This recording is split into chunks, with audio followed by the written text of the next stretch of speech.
choice. Would you still wanna reach for the stars to higher ground?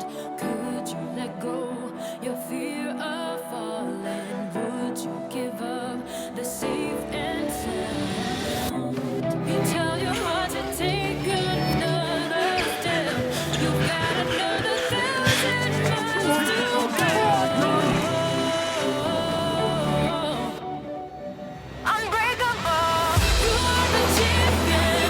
You are the moment within your mental vision. You are unbreakable. You are the champion. You are the moment within your mental vision.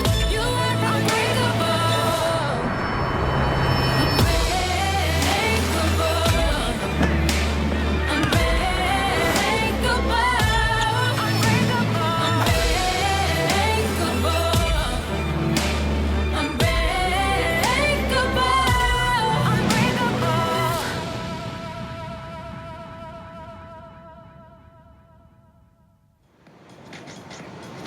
Saturday, 5th of December, Singapore National Stadium, day 2 of the track and field athletics from the ASEAN Games, the 8th edition of the Para Games, held in Singapore for the first time, and the first day was absolutely breathtaking. 22 gold medals were awarded yesterday, 6 of them going to each of Thailand and Indonesia. And here's the agenda for today. We've got the field event starting between now and 9 o'clock. 2 of the women's shot put, men's long jump, men's javelin, and then we're into the heats of the women's 100 metres T12 and a straight final for the men's 400 metres T44. So the track events begin at 9 o'clock. The field events will be starting very shortly indeed with the javelin throw. We'll be bringing you coverage throughout the day. There's 2 sessions, morning and afternoon. This rounds off the morning session as the men's 400 metres T47 final. It's a straight final, that one. And then the T11 category, that's the blind category. There are 2 heats of the men's 400 metres, and of course they will be competing their final at a later date. So we've got a busy schedule this morning, predominantly in the field, slightly longer track events. The 400 metres, a little bit less breathless for me on commentary. The 100 metres, of course, is over in a flash. And yesterday we saw some great performances on the track. Malaysia had a good day, they won 5 golds. Vietnam, who are a coming force, they got 4 golds. And Brunei managed to pick up 1 gold. Elsewhere, Myanmar got 2 silvers and 3 bronzes. Cambodia 1 silver, 1 bronze. Philippines 1 bronze. And Singapore F13 is for field going. athletes with a visual impairment. Their vision is constricted to a radius of less than 20 degrees and or the ability to recognise a tennis ball sized object at a maximum of 5 metres. So that's the specification for the athletics for the javelin, and these are the competitors. We've got Awang Radwan bin Awang from Brunei, Martin bin Dawat from Brunei, Ai Nyoman Oka from Indonesia, Ahmad Zabidi from Malaysia, Mohammed Hisham from Malaysia, and Bunsri Prichai from Thailand. And that's in fact the Thai lady that you can see just warming up there, Bunsri Prichai, number 299.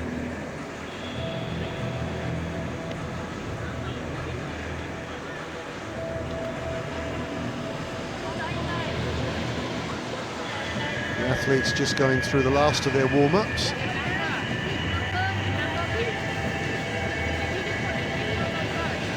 Bunsri Prichai, one of the favourites for this competition. We saw some excellent javelin throwing yesterday. We had the competitors who are in their wheelchairs, and so they had to be strapped into a seat, which took a long time, but was well worth the effort. Each of them would be strapped to a seat securely to give themselves something to brace against, a pole to hold on to, and then they threw just using their arm strength. A remarkable achievement. Each of them would take all 6 throws, and they would be measured and then the next competitor would come in. Inyuman Oka from Indonesia, 155.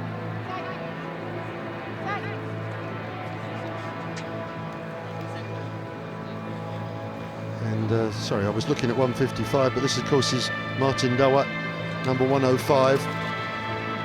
Good run up and excellent launch of the javelin, way out beyond the 30-metre mark, up there 35 metres. One of the two Bruneian athletes competing in this event. And there's the other one in the background, Awang Radwan, number 104. Here we can see the Malaysian athletes all getting ready for what will be a stiff competition. The javelin's been very competitive so far. Just a reminder that the 26.78 was Bunsri Pichai's first throw. I think she'll be pretty happy with that. Always good to get a good first throw out. Somewhat unusually, a left-hander, Awang Radwan, always looks a little bit ungainly, and obviously that's he's nothing like as good a competitor as his fellow countryman Martin Dawat. And I think the javelin may have landed rear end first, in which case it will be a no throw.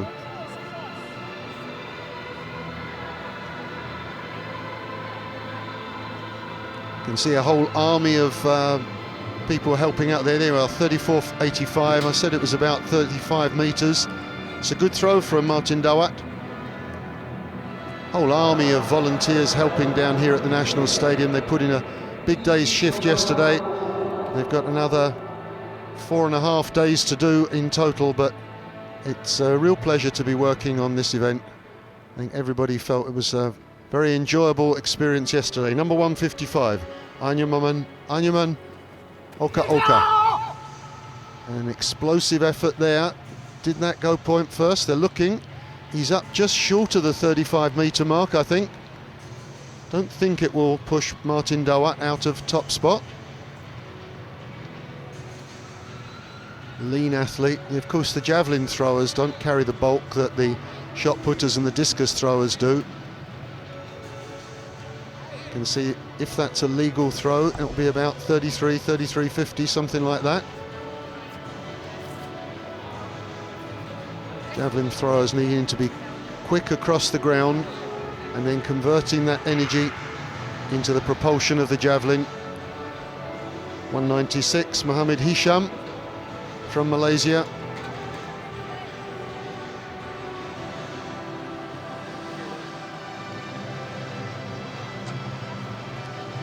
These throwers all getting their first throw in. Never easy for them. It's quite early in the day to be expending maximum energy. They'll have been up early, going through their routines, the right food, the right preparation, and now's their moment.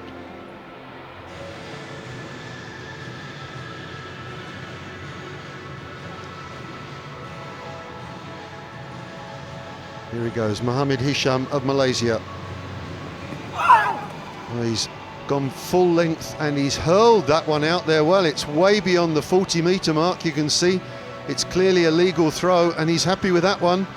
That's going to be 45 metres, that's for sure. Put so much effort into this that he went full length afterwards. Down he goes, not uncommon. Of course, if he's crossed the line, then it's a red flag and it's a no throw. But I think he stayed within the legal boundary, in which case he's certainly taking the lead.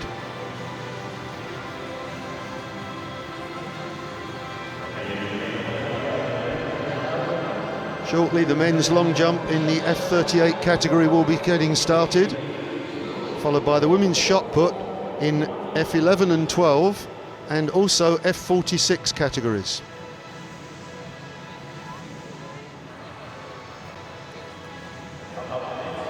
And this is Ahmad Zabidi, also from Malaysia.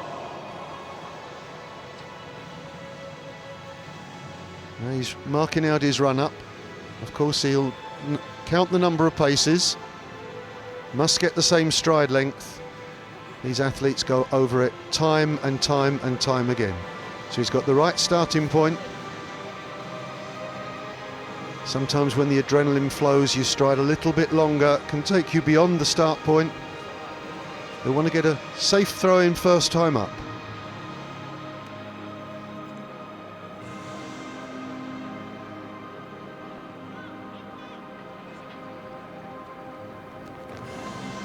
Well, there's no doubt it's a legal throw, and he's hurled it. It's gone very high, and unfortunately got the trajectory entirely wrong there. He'll be disappointed with that. This one has gone up far too steep an angle, lost control of the javelin, and it's just looped up, and it's shy of the 30-metre mark.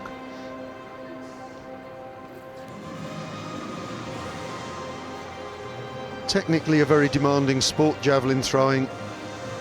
You need the speed, you need the strength, but also you've got to get the trajectory just right.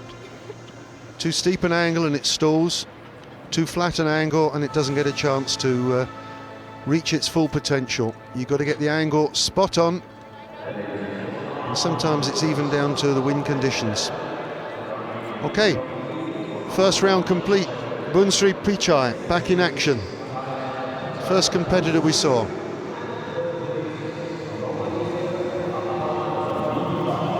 And that one's got underneath that, it's stalled a little. It's going to be out about 36 metres.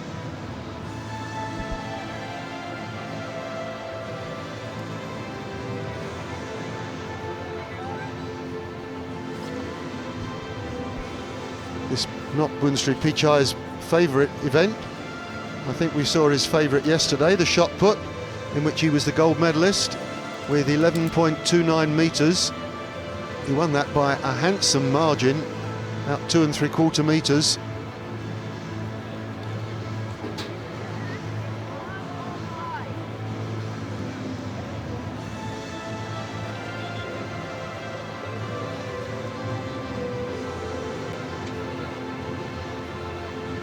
Quite a number of these athletes compete in all three throwing events. Second throw from Martin Dawat, and that's again around the 35-metre mark.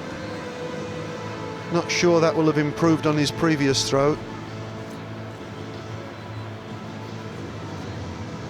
Certainly not the bulkiest of the competitors, but gets a good arm reach, full long arm reach, and I'm guessing that's about 34.50, something like that.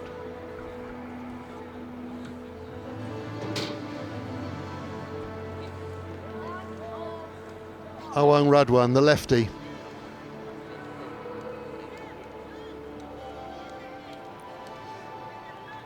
First throw was a no throw. It didn't land point first. That's a better one. That's certainly what counts. He's not a big thrower. Certainly unlikely to make it among the medals. But certainly also a legal throw. So he's off the mark. He's got himself a legal throw in.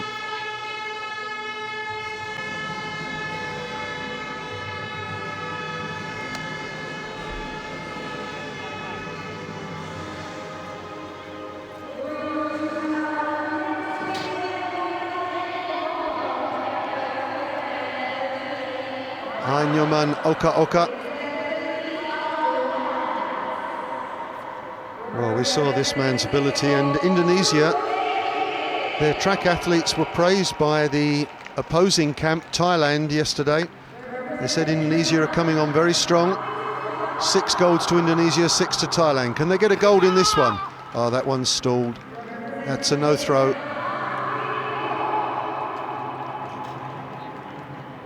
Once again, emphasising how important the technical aspect is.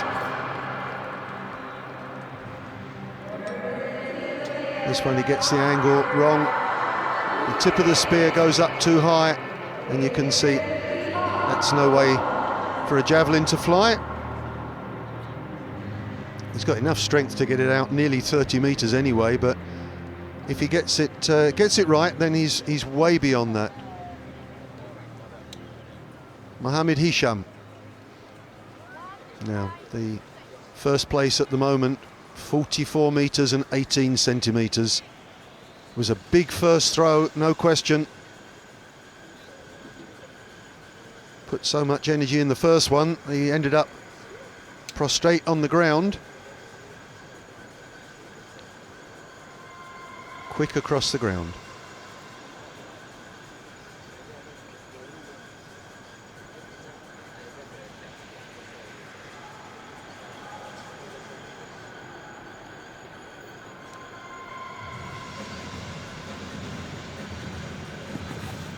Stays on his feet this time, and I don't think that's as good a throw as the first one. Well, maybe I've picked that wrong. It could be out there at about 45, just over. Another good effort. I thought that the flight was not quite right, but it eventually turns out to be a good throw. And there we see it sailing beyond the 40-metre mark. With the curves, it's a little bit deceptive there. I'm thinking just over 45 for that one.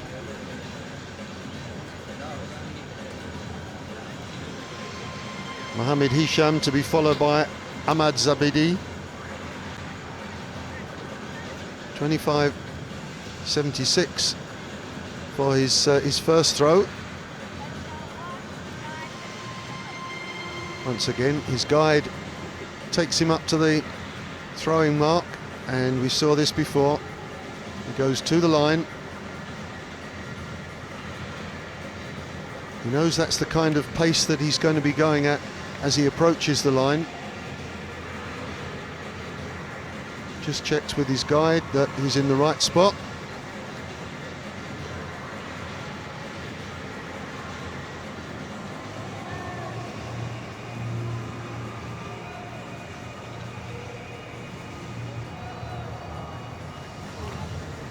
It's a flat throw this time, and he's maybe just a little bit longer than his first throw.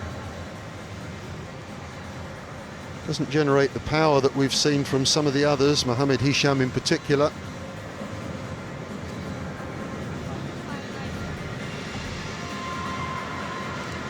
Doesn't really brace himself against that left foot.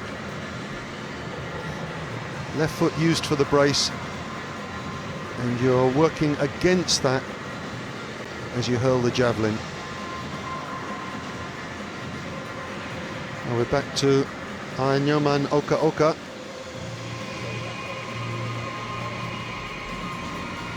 I think this is the fella who could challenge for the gold medal.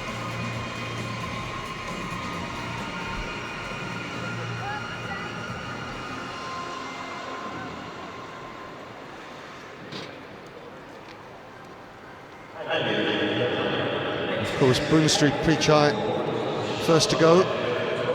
This is his third throw. 36.46 in the second round. Can he add another 10 metres in the third round? Shot put champion. How's he going to go in the javelin? That's by far his worst throw so far. And I'm no surprise there's a wry smile on his face. He's a real character, this fella. The long hair, the sort of hippie approach to life. And you can see that one completely stalls, almost vertically up and vertically back down again.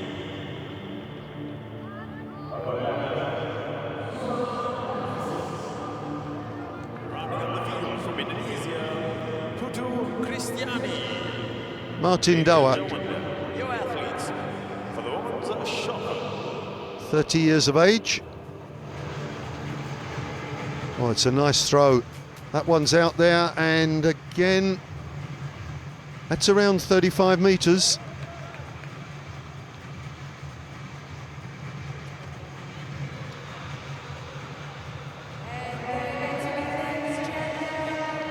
Martin Dawat gets a nice long arm. Probably doesn't really brace against that left leg as much as he ought to, but that's got to be 35, 36 metres. He'll be followed by his fellow countryman from Brunei, Awang Radwan, the lefty. Some sports seem to suit left-handers. Tennis springs to mind, cricket's another one. For me, the field events on track and field never look quite right from lefties. Here he goes. And, well, they won't be recording that one.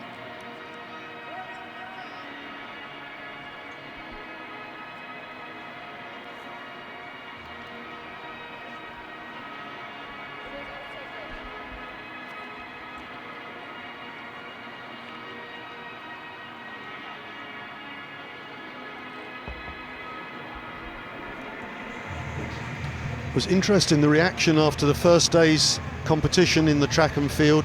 Although Thailand at top of the table was 6 gold, 8 silver and 6 bronze, 20 medals in total, the boss only said that it was worth 7.5 out of 10. Disappointed with the men's performance. Nice and fast across the ground. That one's stalled a little bit, 33 metres.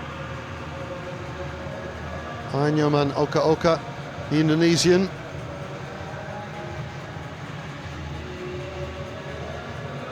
Clearly a good runner. Doesn't really fully extend the right arm back. And the javelin wobbling a little bit, and obviously that increases the wind resistance and reduces the distance it will travel. So Thailand were okay with their performance on the first day, but they were worried particularly by the performance of Indonesia. 6 gold, 6 silver and 2 bronze, 14 medals. I was impressed with Malaysia. 5 gold, 3 silver, 4 bronze for 12 medals in total. And Vietnam, 4 gold, 1 silver, 4 bronze, 9 medals in total. So those 4 countries vying for top spot in the track and field. 196, Mohammed Hisham. Well, the competition leader at the moment, and from what we've seen, I don't think anyone's likely to match him.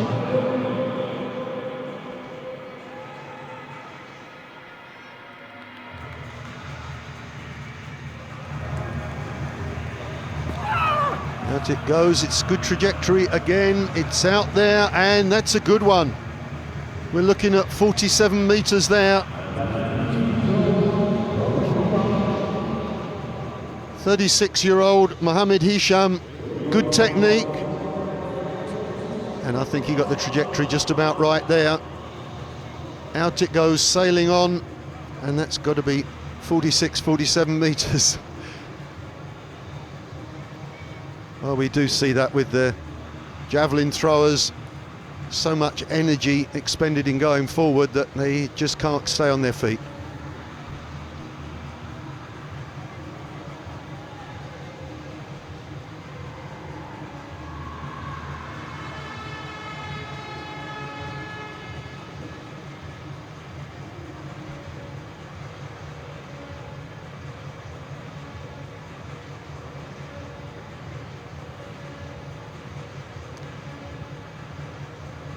Ahmad Zabidi, third throw. Not one of the bigger throwers in the tournament.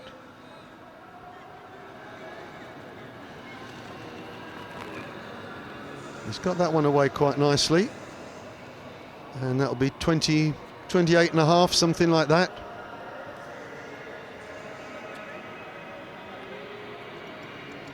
High stepping approach. You see, he doesn't fully extend the right arm back, so he doesn't get the full range of movement. But he got a nice trajectory this time. The javelin flying on nicely, getting up close to the 29-metre mark.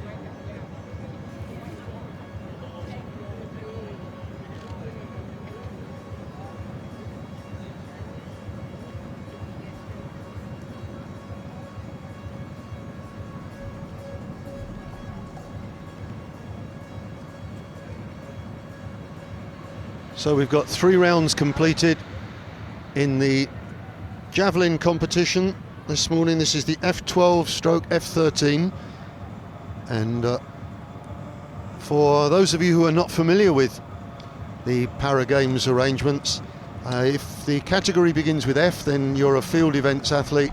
If it begins with T, then it's a track event, and the first digit indicates the kind of disability the athletes have. In the case of number 1, it's sighted disabilities, and the lower the number, then the more severe the disability for the category 11, 12, 13 and so on. So 11 is completely blind, and this category 12 and 13, this is very, very limited vision, falling short of completely blind. The blind athletes wear a mask over their eyes just to confirm that they have absolutely no vision whatsoever. As some of them have just a tiny amount of vision. It's to try and make sure that the playing field is as level as possible. And so we're back with the Bruneian athletes. First one to go again will be, I think this is Awang Radwan.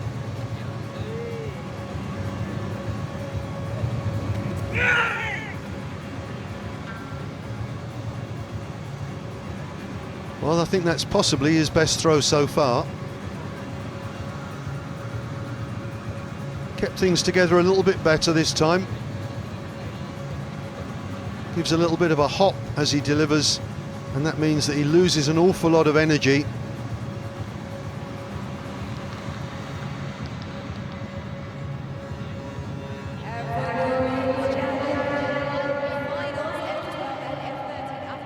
I think after the 3 throws, they've organised the competitors in the sequence of where they are in the standings. So Awang Radwan was the first to go because he's the 6th placed of the athletes at the moment, and Ahmad Zabidi is going to be going second. His last throw was out at 29 metres. Certainly his best throw so far.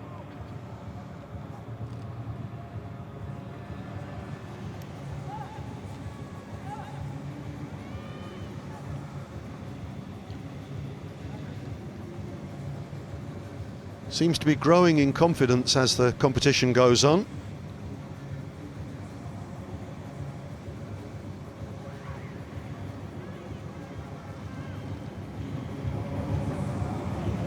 A little bit more aggressive on the runway, and well, that's probably about the same as his previous throw. Maintained his standard but not really pushed it further. Wants to get past that 30-metre mark.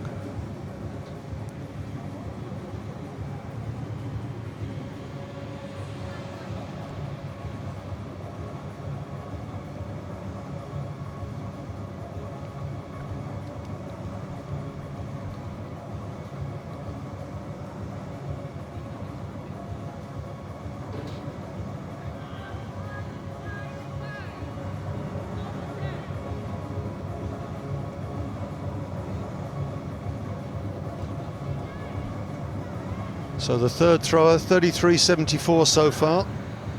Ainyoman Oka Oka from Indonesia, lying in 4th position at the moment. Looks as if he's got a longer throw in him. Oh, that's stalled badly. Well, that's not going to be any further than his previous best. Certainly nice and quick. Just not quite strong enough. Is again, the arm's not fully extended backwards, and you can see the spear stalling there and coming down just over the 30-metre mark. Now we come to the 3 athletes in the medal positions at the moment.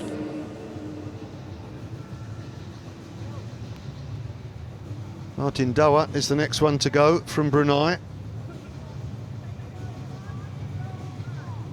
35.09, and that 35.09 might have been challenged just now by Anyoman Okaoka. So he could do with a big one here. Nice full arm length, arm stretch. And that's a much better throw. He'll be happy with that one. That's got to be out at 32, 33 metres, something like that. Extends that arm nicely. Full extension. And away it goes. Stalls a little bit, but that's got to be between 32 and 33 metres. Should cement his position in third place. Next up will be Bunsri Prichai of Thailand. He's in second place. Remember, he's the gold medalist from the shot put yesterday. Had a no throw in the third round. Second round had a good throw. 36.46. He'll be looking for beyond 40 metres. Great character. The Thai team were in very good spirits. Some great dress sense shown in the crowd yesterday. Traditional costumes. Here he goes. Great brute strength. He's not a great javelin thrower, but he has got tremendous brute strength. That will be around 37 metres again.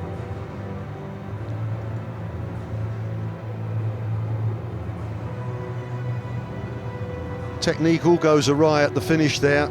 Left arm waving around a bit, the right arm bent, but he's such a strong man. He just hurls the javelin out there and gets good distance. Won the shot put very comfortably yesterday. And of course will be appearing in the discus as well. But this is the fella to beat, Mohammed Hisham. Consistency there, 44.18, 45.42. Certainly looks the best javelin thrower in the field. And two good throws to start off with.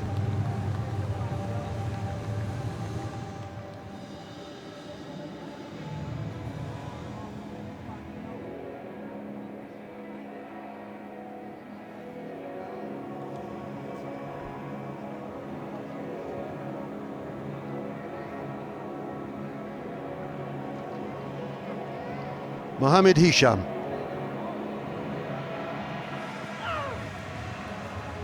And he's followed through nicely, and it's another one over 40 metres. It's not going to increase his lead. That one will be around the 43 metre mark. Again, ends flat on his face. Goes with the territory when this fella's throwing. Somewhere around 43.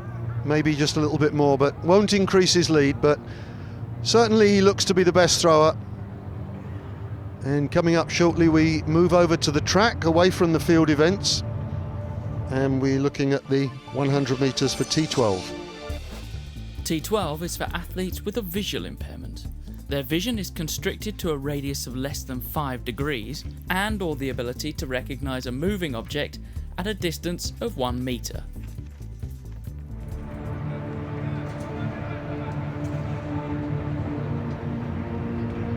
So we have two heats for the women's 100 metres T12. And here we can see the athletes. Number 278, Thanamwong Sunipon from Thailand. She's going in lane 1. In lane 3 from Vietnam, Nguyen Ngoc Chin Tram. And in lane 5 from Indonesia, Enang Sari Sitorus. Your athletes for Heat 1 of Women's 100 metres T12.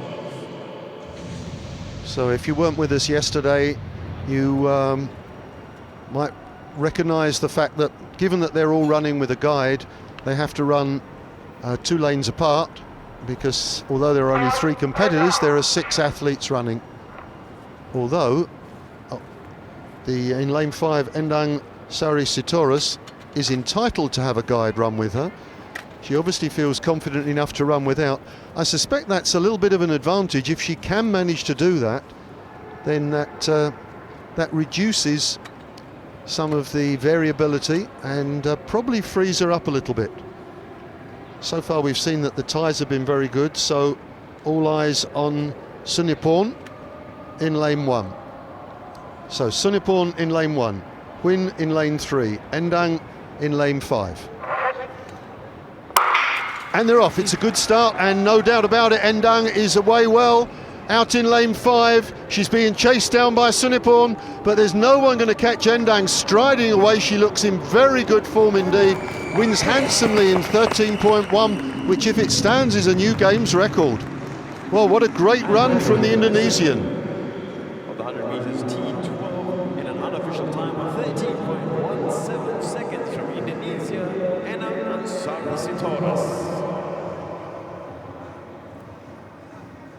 Well, we suggested that maybe not having a guide was an advantage, and she just looks much less encumbered. She's running freely, good knee lift, good drive, great form, using that upper body as well. Look at the arms working across, eases off just a little bit towards the line, and that is an outstanding run.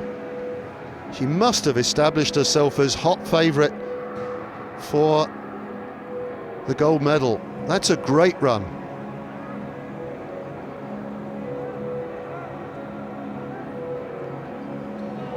So important, the stretching down after the event, stretching the hamstrings. It's an impressive range of movement.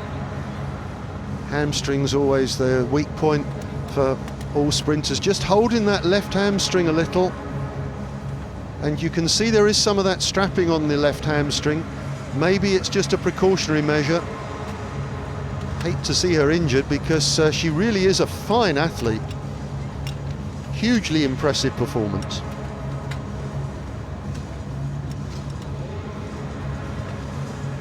And the girls are getting ready for the second heat now, and here's the starting lineup. The Thai girl Supani Prawat in lane 1, Vu Thi Kim Thuy from Vietnam in lane 3, and Sandra Tiong from Malaysia in lane 5.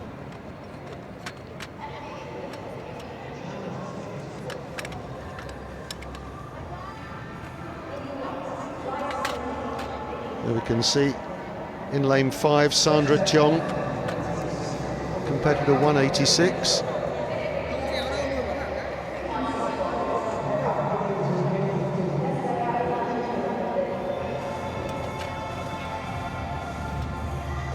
Now 335, Vu Thi Kim Thuy. We saw her in action yesterday.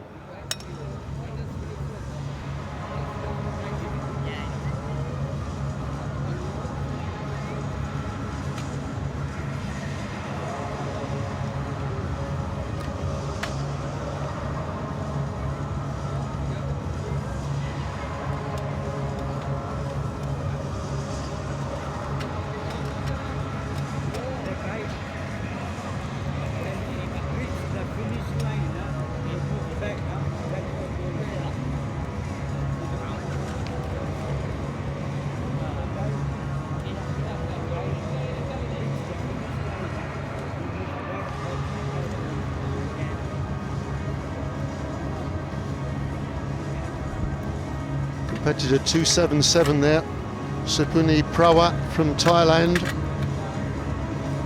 The Thai group said that the women had done well yesterday, but they were critical of the men.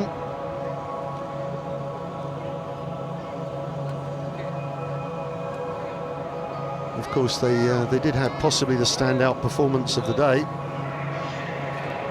from Thailand's golden boy, 5-time Paralympic silver medalist Saichong Konjen, who established a new games record of 14.33 in the T54 category for 100 metres. That was late in the afternoon, a magnificent performance. I think we'll be seeing him on the victors' rostrum on numerous occasions in this meet. Of course, a lot of these athletes doubling or tripling up in different events, much less specialists than the able-bodied athletes. So That's the timing there, 13.18 has been rounded up. That is a superb time. 14.03 for Sunipon. It's a good time. And bringing up the rear, Quinn Tram, 14.71. Well, that was a really fast heat, and be interesting to see how this girl goes. Supani Prawat looks very confident. In her prime, 24 years of age.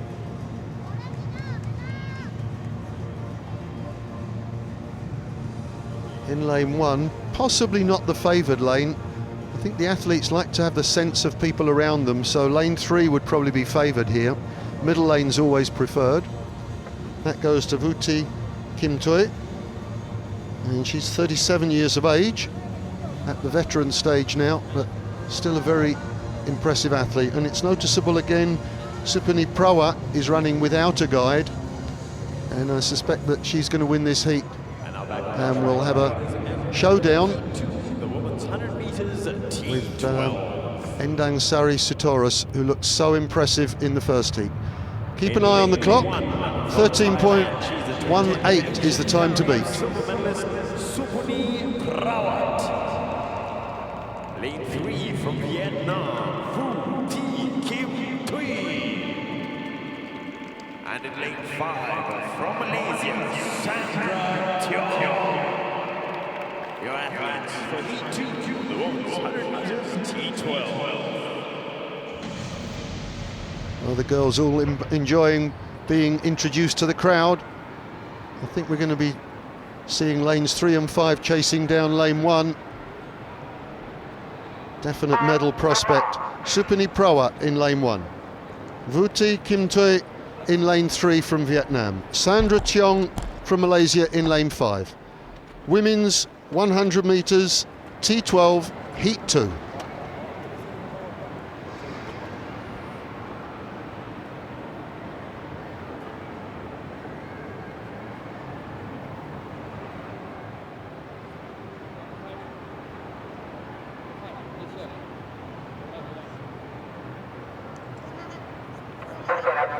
Unsettled there. You could see out in lane 5 Sandra Tiong's guide just moved slightly as the athletes were all settled, and the starter quite rightly asking them to settle down. Once you're in position, if there's any further movement, then everybody has to stand up and start all over again. It's not a false start, but it's a faulty start, and therefore they have to start all over again.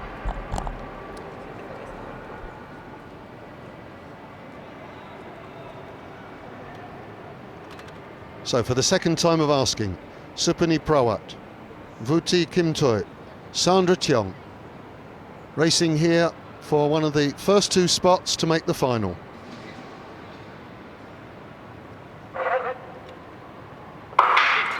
And away goes Supani Prawat on the inside, and the Vietnamese girl, Vuti Kimtoi, is going well, but no one's going to catch Supani Prawat. Comfortably away. Let's have a look at the time. Well, she's getting there in 13.9, something around that, which is going to be slower than in the other heat, but as expected, a comfortable win for Supani Prawat. Second, Vuti Kimtoi, and Sandra Tiong from Malaysia is the one to miss out. She's in 3rd place. Well, athletes only do as much as is needed to get through at this stage, and Supani Prawat into her running, nice and confident.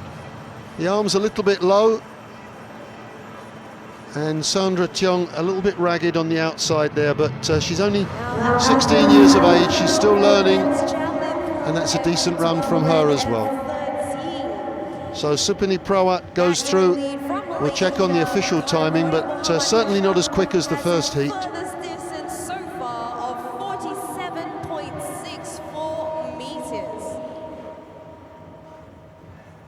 So we've had both heats now from the women's T12 100 metres, And the qualifying competitors are Endang Sari Sitorus from Indonesia from the first heat, and also Suniporn Tanamwong from Thailand.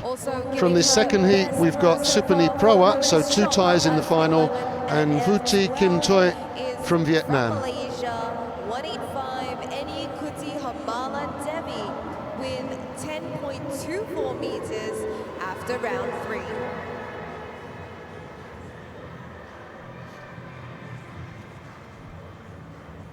Well, we're now taking a look back at the Javelin, having had a brief burst of activity on the track. We're now at the later stages of the Javelin tournament. When we left it, we had Mohammed Hisham in first place.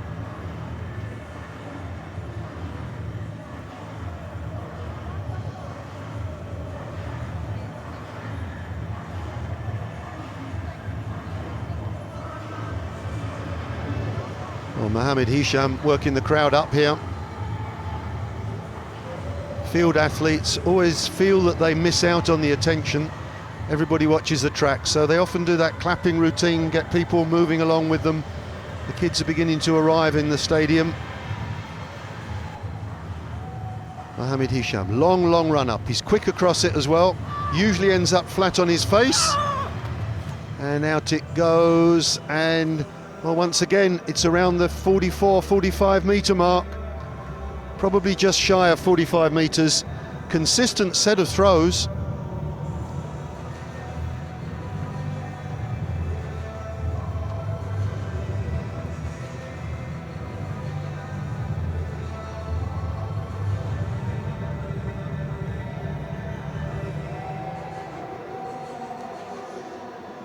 Well, and that concludes the Javelin competition. That was the last throw.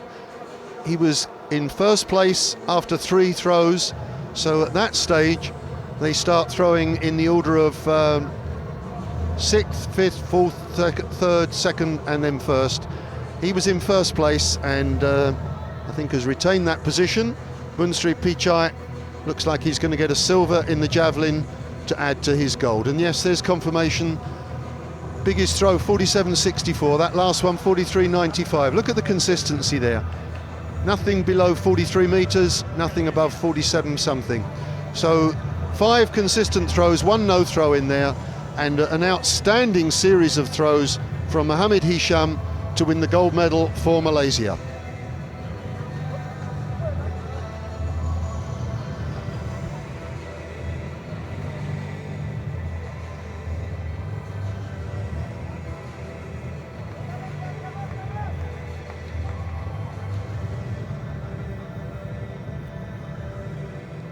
So there's confirmation of those events. In fact, Ainyaman Oka actually managed to edge past Pichai Bunsri by a mere 6 centimetres. That's a very close competition. So it's gold for Malaysia, silver for Indonesia, and Thailand having to settle for bronze. So Bunsri Pichai just gets a bronze medal to go with his shot put gold.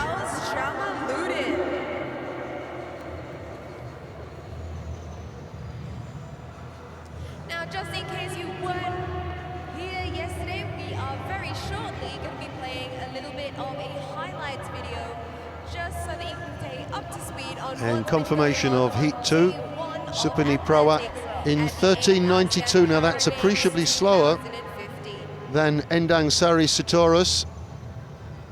So the second heat substantially slower than the first.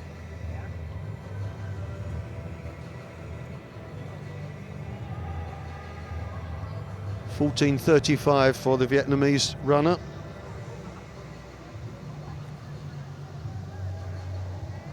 So I think going into the final, Endang Sari Sitorus will be the hot favourite, and then a good competition between Supani Prawat and Suniporn Tanamwong, the 2 Thai athletes. Very, very close on timing, those two. And I think that the Vietnamese athlete Vuti Kim Toi will go in as the outsider. But the 4 athletes will compete the final.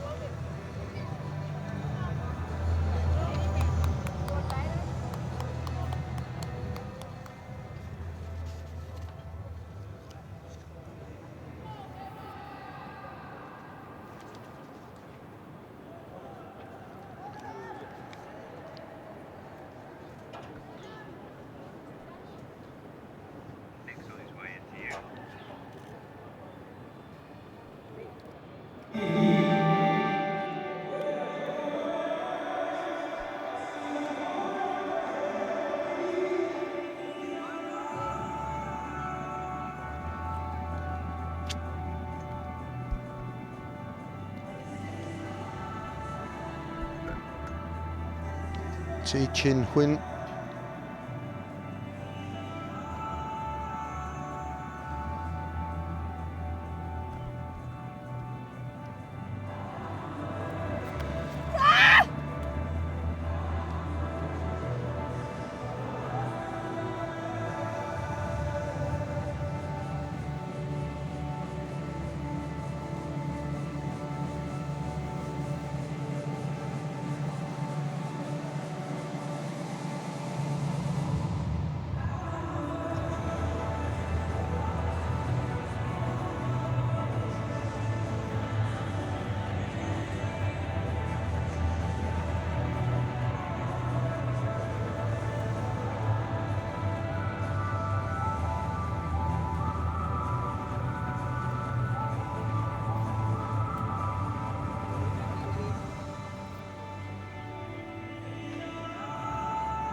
So over at the shot put, we're taking a look there at number 287, Pachari Wisetsi from Thailand.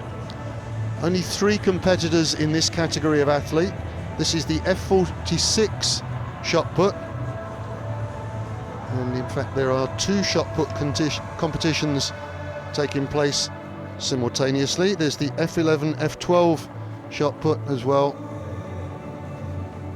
This is the second Thai athlete, Surang Kamsuk, number 286. 38 years of age, very experienced. Rolling the shot around very comfortably.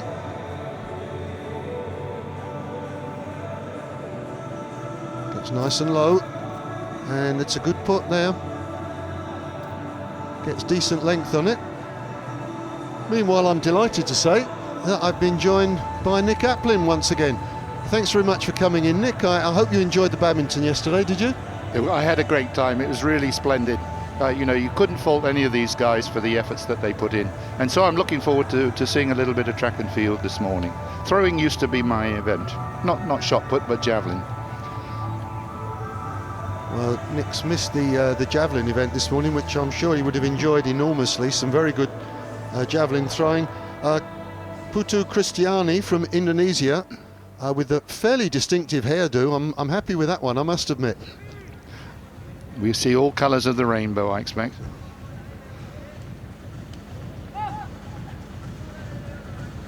Okay. Important to get low, fast across the circle. Perhaps didn't quite get the angle of delivery right. I think the body language suggests she's a little bit disappointed with her own effort there. Yeah, the shot seemed to slip out the bottom part of her hand, palm. And so you're right, she didn't get the height that she needed on that one.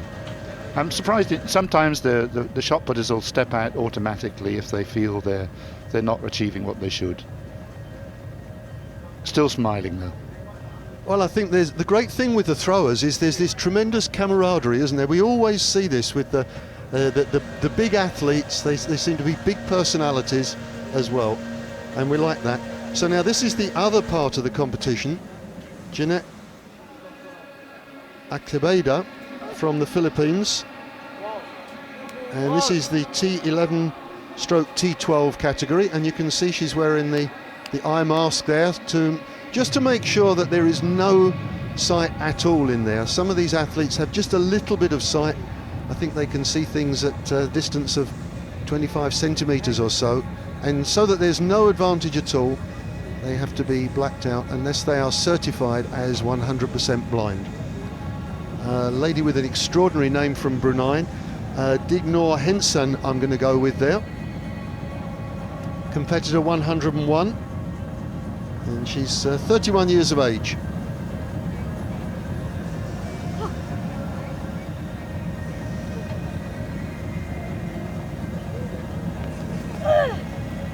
Well, and there we see much higher trajectory, and I don't think that one slipped out the back of her hand. No, that one looked pretty good, really. And all the more amazing, of course, that you don't have an awareness of what's around you.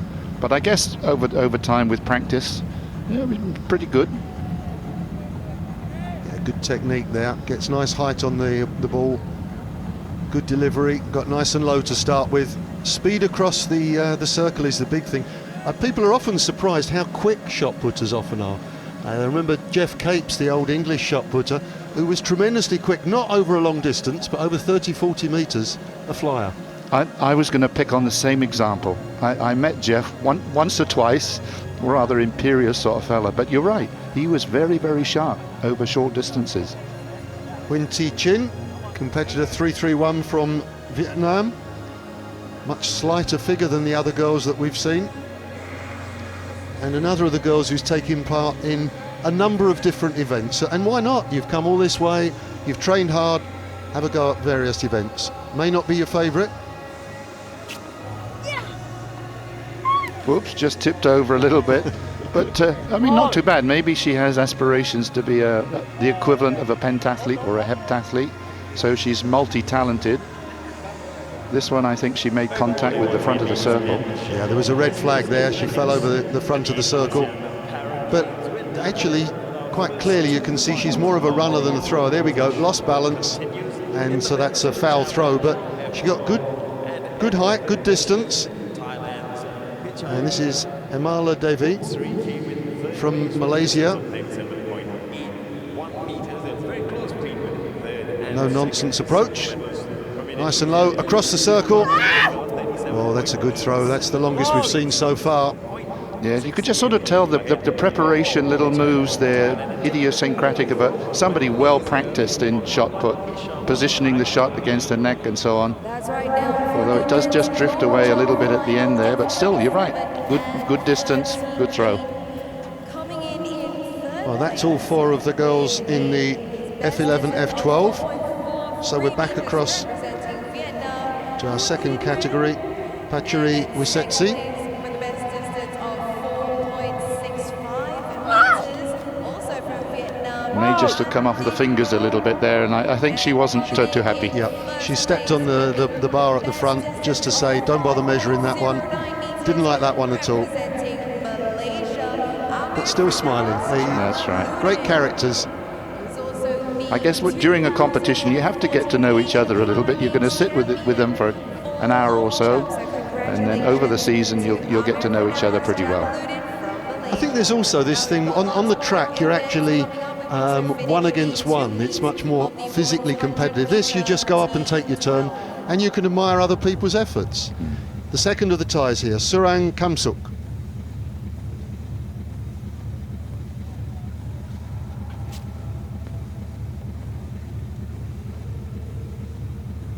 Well, she doesn't step over the barrier there, so she wants that one to be measured.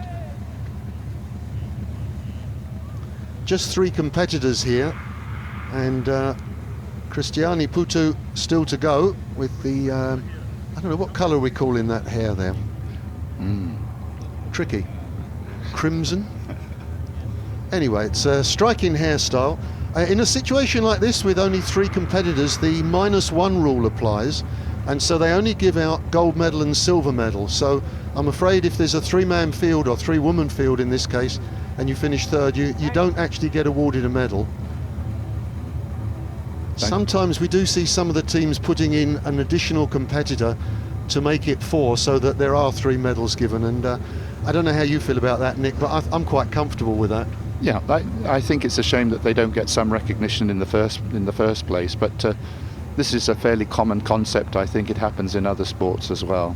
So they're ready for it. So it's a good strategy. Bring somebody else in, make the competition a little bit more interesting. Well, she's a very strong girl. The technique's not great, is it? Awfully flat again, but the basics are there. The basics, she's a powerful lady. So you could see the effort put in and the sound of the scream at the end as well. We have to think of a name to describe. That's probably the best haircut we've seen so far over the 2 days, and there've been some good ones already. But we like that one, that's for sure. I wonder if they come to some sort of arrangement before they start that, you know, on this particular day I'm having this colour, you can have a different one. Flaming Passion. Okay, so now we go back to the T11, T12 competitors. Jeanette Acabeda from the Philippines, not one of the better putters. Very easy to hurt your fingers with the shot put if you don't quite get it right. I think with Jeanette there, we saw the reverse of what you commented on with Himala Devi. Whereas Himala Devi got into position, it all looked very, very authoritative, very well drilled. I think Jeanette looked as if she kind of got in there and just put the shot. Yeah. So now this was also the good athlete, wasn't it, from Brunei, Dignor Hansan.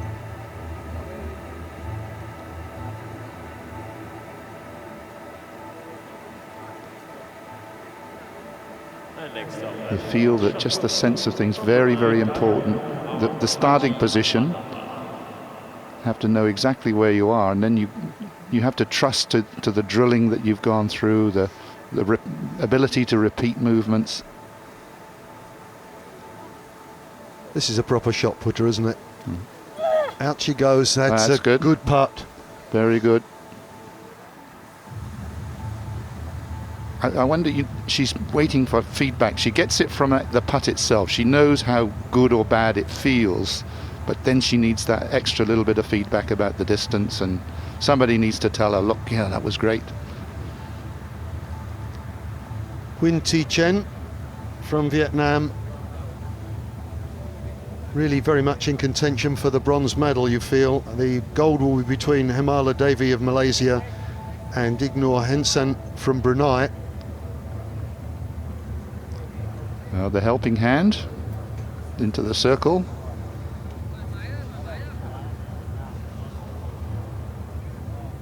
Okay, gets a feel for both sides of the circle. I'm just interested to see where her thumb goes. The thumb should hopefully be a little bit underneath. Yeah, there it goes. That's a good sign. They always used to say, clean palm, dirty neck. No dirt on these at the moment, but the palm should be clear. The shot shouldn't rest on the palm. Very intense. Across the circle. It's a little bit army, isn't it?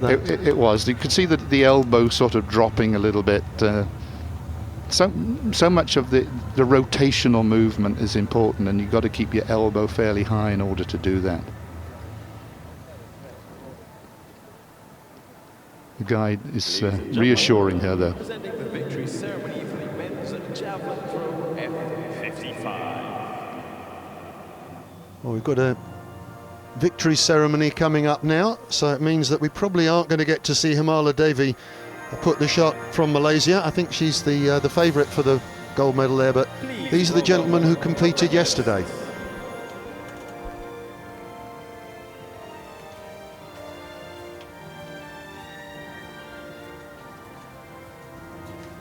Medals will be presented by Haji Rosmani Haji Muhammad Dawood, member ASEAN Parasports Federation, and he's accompanied by Mrs. Farouzia Saleh, chef de mission, Brunei.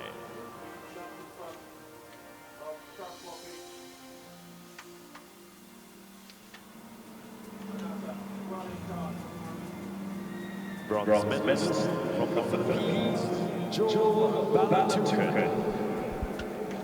So Joel Balatucan from the Philippines in third place with 21 metres and 5 centimetres. These are the athletes that we saw yesterday being strapped into position. Took a long time to get them exactly right. The seat had to be very, very firmly fixed, brace themselves against the pole, and then all upper body strength. And this fella in particular, magnificent upper physique. Like to see him doing the shot put later in the week. Yeah, looks a strong man. Looks a very strong man. Must be very, very awkward being strapped in. You want to move, but you can't. So Riyadi Saputra from Indonesia taking the silver with 24 metres and 15 centimetres. A completely different physique from Big Joel from the Philippines. This fella is, you'd say the javelin would be his favoured event. No, not so much of the upper body strength. In comparison, he looks quite slender, doesn't he? But he must have a fast arm, I guess. From Brunei Darussalam, Sahri Haji Juma. Well, in the gold medal with a distance of 24 metres and 49 centimetres was Jumat Sari Haji. And this is one of the oldest competitors in the field, 48 years of age, but still a prodigious throw. And Brunei's first gold medal in the track and field for the 8th ASEAN Para Games. So they had a close competition then, the first three, very, very tight, just a metre or 2 or 3 metres between them.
Ladies and gentlemen, once again, your 8th ASEAN Para Games medalists.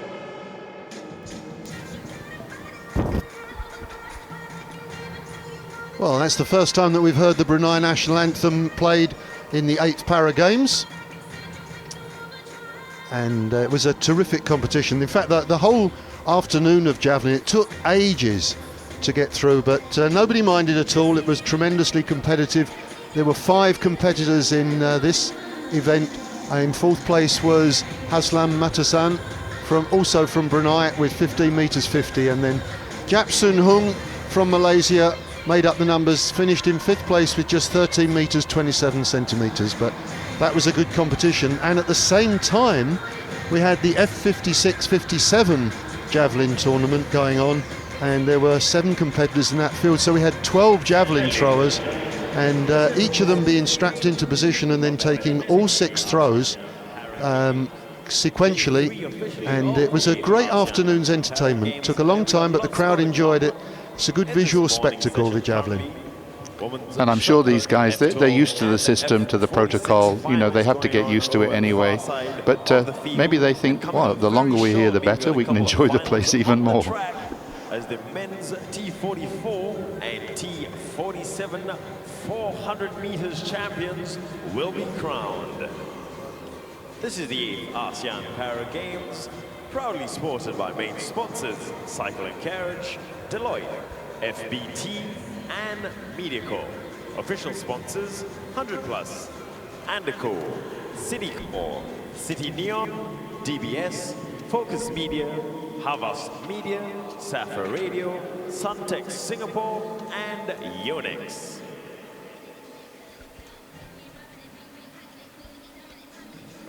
Well, the next event on the track, you can see that the starting blocks are already out there. It's the men's 400 metres, T44. It's a straight final. There were no heats in this.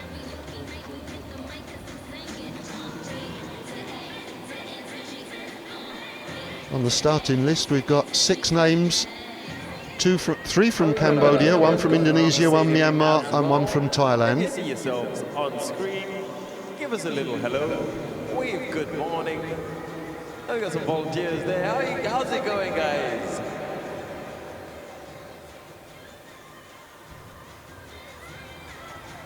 Another friendly group of people. Good morning, everyone.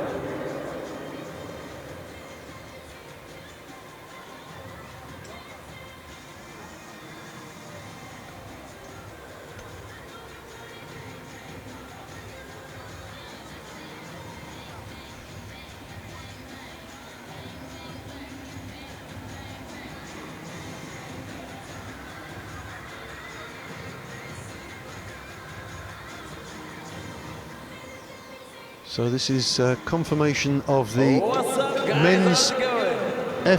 F56-57 competition. Good to Now this see is the one all that took good place spirits yesterday over there. afternoon. This is the other half that I was talking about, and this was a great competition. Look at that at the top, Nick. Less than a metre between the two top athletes. Well, I'm just scanning through the distances throughout there. In fact, the silver medalist was in the lead early on, and they swapped leads according to this all the way through, and then it was only in the fifth round that the winning throw was made. Yeah, so the winner coming from Vietnam, Cao Ngoc Hung, Ladies and gentlemen, the victory with a throw of 39.34. F57. And we're just about going to have that victory ceremony before the 400 metres final. So out they come again. Please welcome your medalists. So the medalists will come from Vietnam, Thailand and Indonesia. The medals will be presented by And certainly between Cao Ngoc Hung and Sakchai Yimbanchang, it was a very, very close competition. And he's accompanied by Mrs. Farouzia Saleh, chef de mission of Brunei, who will also be handing out the mascots. Bronze medalist from Indonesia, Alan Sastra. Only actually recorded 3 legitimate throws, and his best throw was in the second round, but very, very consistent. 33.34, 33.77, 33.84. So always in the comfortable bronze position. Started in bronze after the first round and never shifted from there. I think it's very good that they got 6 throws in just to come here and have 3, and with the risk of a no throw as well. Much more satisfying for them to have all 6. Silver medalist from Thailand, Sakchon Imbanchang. So Sakchai Imbanchang, just 27 years of age, which is pretty young for javelin throwers. The throwers tend to mature quite slowly, particularly the shot put and discus throwers. 38.49, and he recorded that in the 6th round. It was his best throw, came within a metre of the gold medal, but not quite good enough. And the gold medal, an 8th ASEAN Para Games champion from Vietnam, Cao Ngoc Hung. So Cao Ngoc Hung, 39.34. Through that in the 5th round, having traded first position with Sakchai Imbanchang on the way through, emerges as champion, and a worthy champion indeed.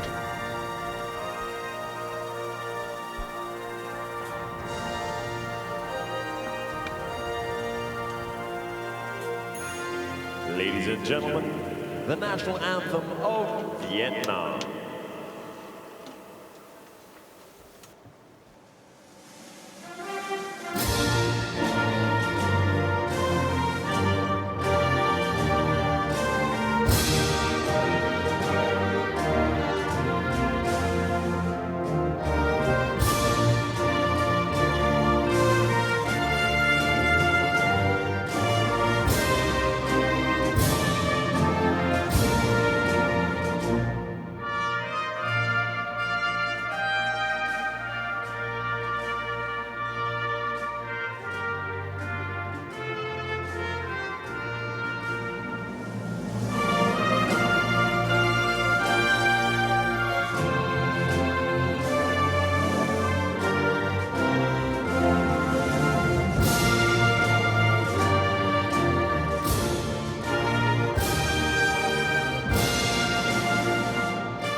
Ladies and gentlemen, presenting your medalists.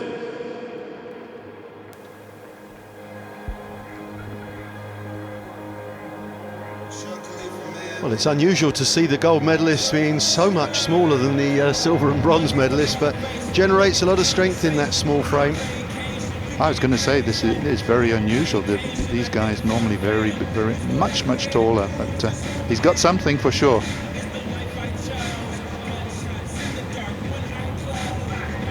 So that's 2 victory ceremonies. There's going to be plenty of those today. If I'm not mistaken, there are 17 gold medals up for grabs today, 22 yesterday. If you've joined us late, the top of the table at the moment, Thailand, 6 gold, 8 silver and 6 bronze. But Indonesia giving them a good run for their money, 6 gold, 6 silver and 2 bronze. And Malaysia, who I thought had a very good day, particularly on the track, 5 gold, 3 silver and 4 bronze. But it's good to see the medals being spread around. Lovely to see Brunei picking up a gold medal. Cambodia picked up a couple of medals, 1 silver, 1 bronze. Philippines got a bronze, and Laos and Singapore yet to get off the mark, but I fancy Singapore will be off the mark today. Laos have sent a very small squad and very young. 3 young men, 1 young lady, and it'll be a surprise if they pick up any medals, but they'll pick up plenty of experience. And they'll go back armed with plenty of happy memories, I'm sure. Representing Thailand, Kamsuk Surang, who was also the 2010 Asian Para Games bronze medalist and 2014 Asian Para Games gold medalist. She also is 9th in the 2012 Paralympics.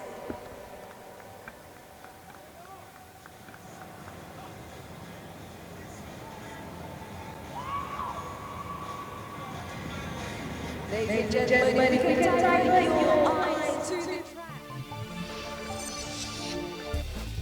T44 is for athletes with the moderate impairment in one lower leg or the loss of one limb. All have difficulty accelerating out of the blocks.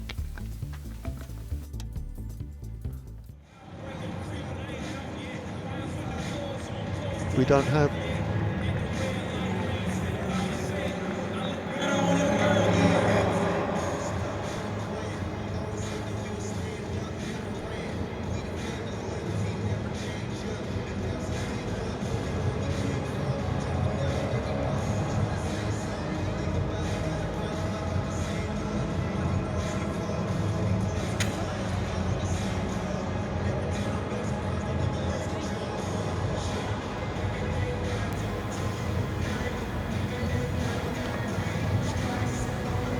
So the start list for the 400 metres.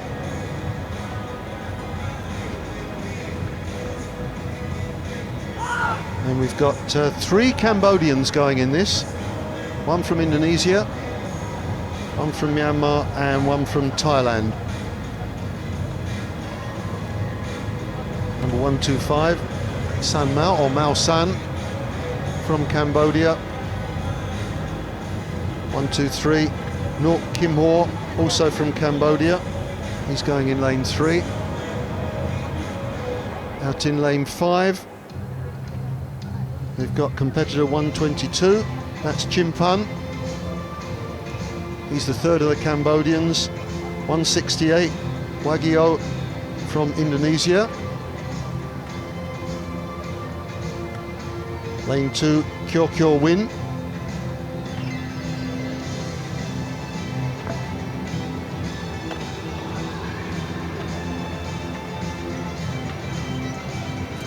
These 400-meter races, I think, always exciting.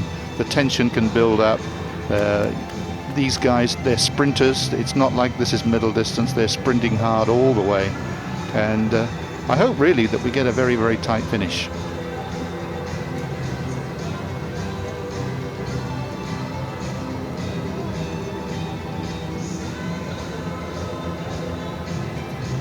So we have the 6 competitors here. Lane 1, Mao San from Cambodia. Lane 2, Kyo Kyo Win from Myanmar. Lane 3, Nok Kim Ho from Cambodia. Lane 4, Sutis Wamsama And there's just confirmation of the men's long jump final. We haven't actually been showing you any of that. Another gold medal for Malaysia, 2 more medals for Vietnam. Singapore are Chu Leng Hin just missing out on a medal by half a metre. But on the track, we're just about to have the men's 400 metres T44 final.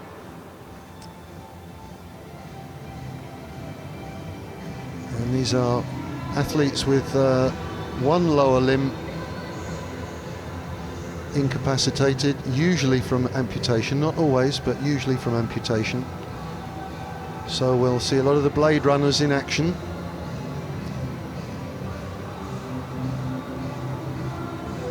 As you say, Nick, you do see the lead changing hands sometimes in these races. The pacing of it always so important with 400 metres. You need to be out quick, but if you overdo it, you can die in the home straight. Yeah, I think that's the big issue. You try too hard too soon, you die. These guys, I'm sure, are really quite experienced. They have to be good bend runners, of course. They have to get used to this, the curve around this track. But I'm sure they're going to give 100%, absolutely. Well, we've got 2 veterans in the race. In lane 1, Mao San from Cambodia, he's 46 years of age. And in lane 5, his fellow countryman, Chim Pan, he's 47 years of age. That is Mao San. On the track. He's got that world-weary look, hasn't he? It looks as if he's seen it all, done it all. He's saying, come on, let's get on with this. In lane 1 from Cambodia, San Mao. Well, San Mao, Mao San, we're having a few problems with which way round to do the names. 2014 Asian Paragames gold medalist Cho Win. Well, not much doubt that he's the favourite for this race. Another relative of Usain Bolt. Kim Ho. In lane 5 from Cambodia, Chim Pan. Chim Pan, the oldest man in the field. From Indonesia, Wagio. But I tell you what, he looks very fit. Ladies and gentlemen, your finalists for the men's 400 meters T44. Well, I suspect that the winner's going to come from lanes 2, 4 or 6. And Cho Win from Myanmar probably goes in as favourite. Crowd needs to be very quiet for the start.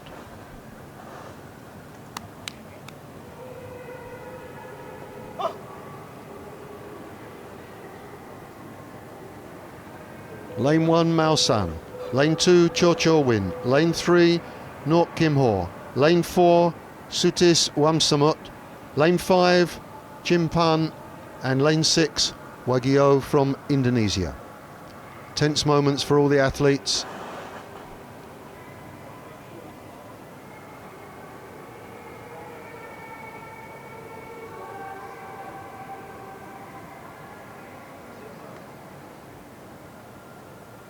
Starter waiting for absolute silence in the stadium. And Nok Kim Ho, the youngest of the Cambodians, decides to rest a little bit. Now they're called to their marks.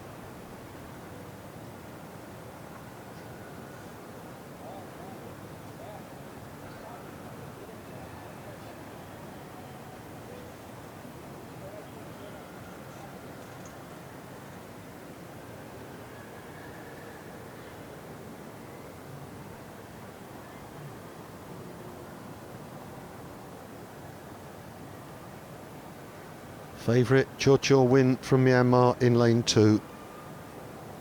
Possibly Wagio in lane 6 as the main competitor. We shall see.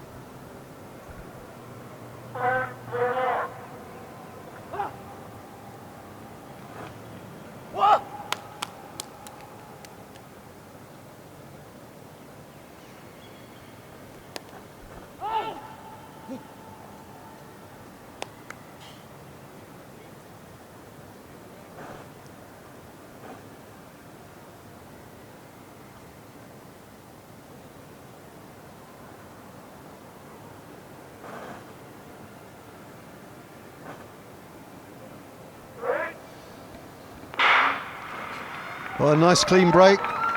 The short break, and Cho Win already making up ground. Cho Win is away, and I think, as expected, Cho Win and Wagio are the two competitors. As the stagger unwinds, looks to me like Wagio on the outside is going very well. Nice long stride, but Cho Win, the favourite, is hauling him back in. Cho Win just coming up to the 200 metre mark, and he's clearly in the lead now. Wagio in second place. Cho Win, now he's got to grit his teeth. This is where the lactic acid begins to hit.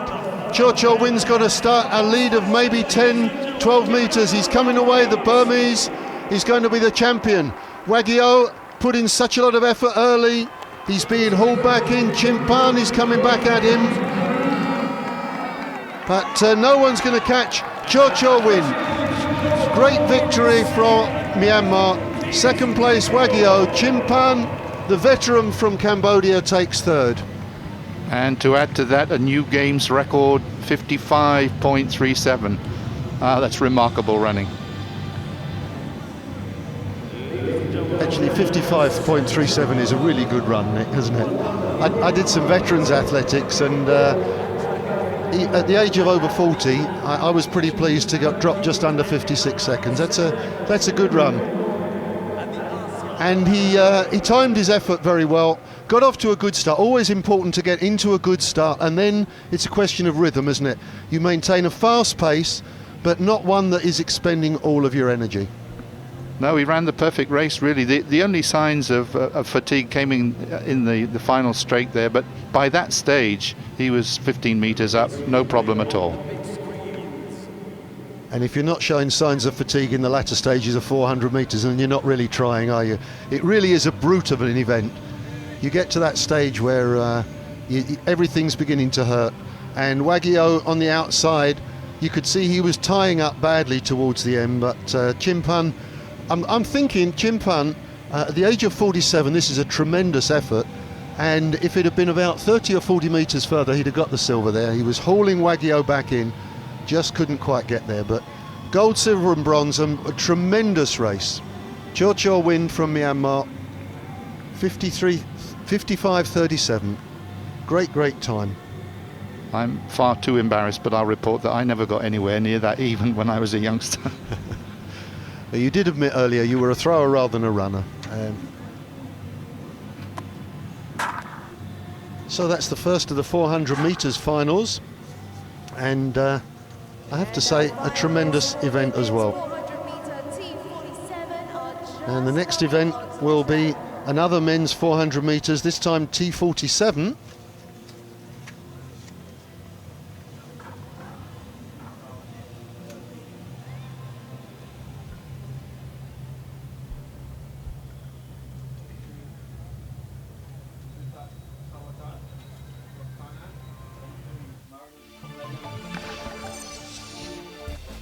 T47 is for athletes with a low to moderate impairment in one arm or the loss of limbs. They adjust for asymmetric upper body balance.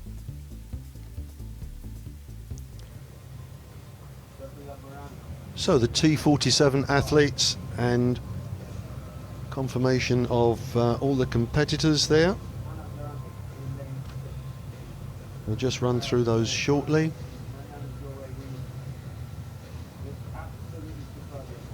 So in lane 1, Martin Losu from Indonesia. Lane 2, Sutat Yami from Thailand. Lane 3, Armandino from the Philippines. Ahmad Rafi Arifin from Malaysia goes in lane 4. Ahmad Zain, also from Indonesia, same as lane 1, goes in lane 5. And Samfor's UK from Cambodia in the outside lane. We've got one youngster in the field here, 19-year-old Ahmad Zain from Indonesia. He's going in lane 5. The others all very much of a similar age, experienced athletes. 3 28-year-olds and 2 31-year-olds. So none in the veteran category in this race, and we can expect a very quick race here indeed. I was just thinking the same thing there. It'd be interesting to see how they how they deal with the asymmetry on the track. But clearly these are going to be very strong, very fast men. I think the finish could be very tight. Well, and we just had a look there at Sutat Yami, the Thai, who I think may be going in as the favourite for this one. The Thai's usually very good at sprinting, and watching him there, he looks like a very accomplished athlete. The start obviously is difficult for them. The normal position, you can't fully extend into that position. Martin Losu from Indonesia looks in great shape. I think we're going to see a quick time here, Nick. I was going to say he came off the blocks very, very sweetly. I think we're looking at a time in the fairly low 50s here. 176. Ahmad Zain, 19 years of age. He'll be 20 just next month.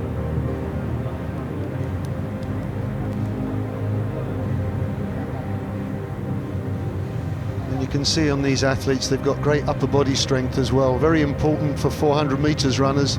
Well, and sprinters generally, upper body work is massively important. Well, that's right, because the arms have got to go with the legs. You've got to be coordinated, and that must make it more of a trial, more of a challenge for them. Armandino there, the Philippine athlete. He's going in lane 3. Philippines picked up just one medal yesterday, one bronze.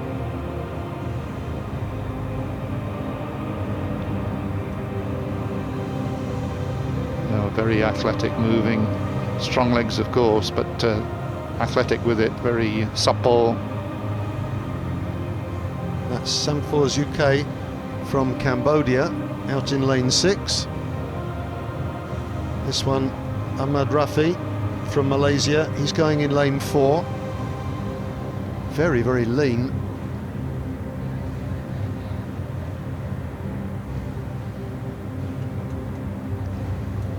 Well, that's just confirmation of the result from the earlier race. Look at Chor Win's time, 55.38 it's rounded up to in the end.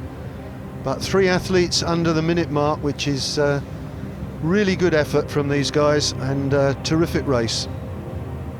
And I suspect we're going to have an even quicker time in this race. So possibly the favourite, lane 2, Sutat Yami. Thumbs up, wonder if he'll be giving the thumbs up at the finish as well. Martin Losu on his inside, the Indonesian. I wonder if it might be just those 2 that are the key competitors here. We shall see, as the athletes just going through the last stages of preparation. I just hope they're not asked to delay too much, as we had in the previous race.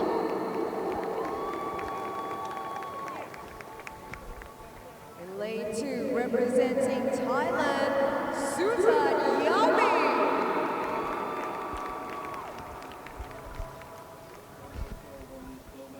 Lane 3 from the Philippines, Armandino.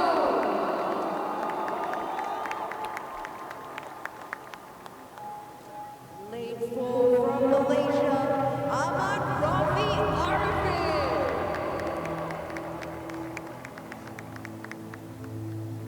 Lane 5 representing Indonesia, Ahmad Zain.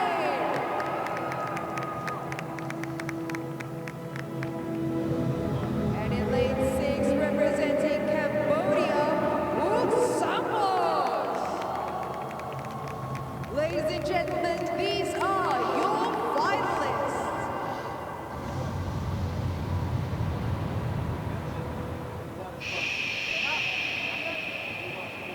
Well, they'll need the stadium to go quiet. The preparation's all over now. They're just going to be called to their marks.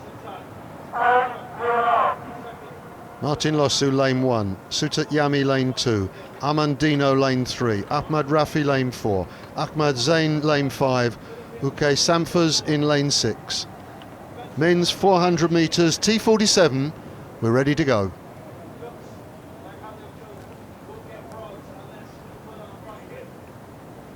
Well, do you think we're looking at sort of 51, 52 seconds maybe?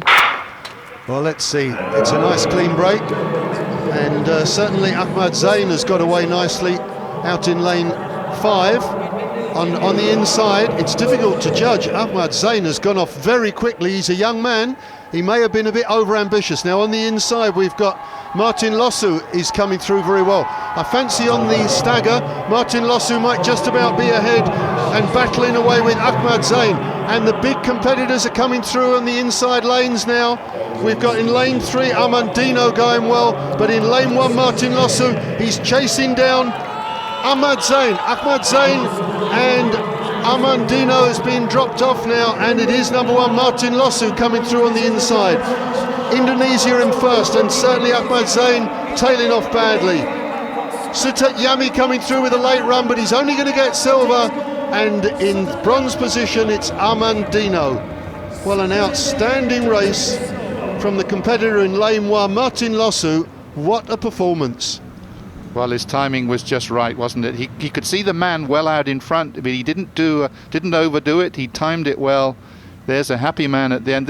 Feel a bit sorry for this guy. He'd done so much of the hard work, but he'd probably done too much too early and then suffered at the end. Well, 53.42, a good timing, and I think his control of the race, Nick, as you say, was excellent. Didn't go out too quickly. The temptation for 400 is to blast out full throttle. You need to get out there quickly. You don't want to have a slow start, but then you must go into cruise control. You've got to be conserving energy with a nice rhythm. And Ahmad Zain, well, he was clearly in first place through to 250 metres. There he is in the red jersey. But look, he's rolling already there. And as they come off the last bend, he's still in first place, but you know he's going backwards compared with the field. His rhythm has gone, his knee lift is low, and they're just flowing past him. And Sutat Yami, who took it very easily in the early stages, coming back very strong at the finish. I thought his form was very, very good down the straight, 175. You could see the stride length was very, very consistent. The arms were pumping hard. Excellent race.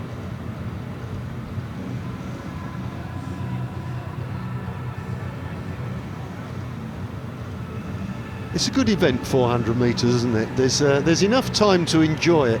I do feel with 100 metres, by the time you've got settled into it, it's all over. 200s I like. I think the curve is very attractive, aesthetically pleasing, and this fella is exhausted. It's a man killer of an event, isn't it, the 400 metres? If you've got the choice, you go 100, 200, thank you very much. If you haven't got the pace, then you have to move up to 8 and 1500, but 400, you're quick enough, but not quite. It's a really tough event. Oh, I absolutely agree. It's one of those complete events. It's like you've done one complete lap. There's a sort of whole about it. Personally, of course, I always felt that running in lanes wasn't quite the full deal. I like the 800 and 1500, jostling for position, using your elbows, that kind of thing. Oh, typical striker, huh? Yes, that's the way I played my football as well, Nick, as you well remember. Well, yeah, I came on the other side of you, and trying to save penalties, not easy at all. Not easy. Nick Aplin, a goalkeeper of no limited ability. Well, actually, there was a limit. T11 is for track athletes with a near total visual impairment. Some can make out an object at 25 centimetres, but all compete in blacked out glasses with a sighted guide. So the last of the events on the track this morning see us with the T11 heats for the 400 metres. In lane 1 we've got Kitsana Jochoi. Now we saw him yesterday, he is very quick indeed.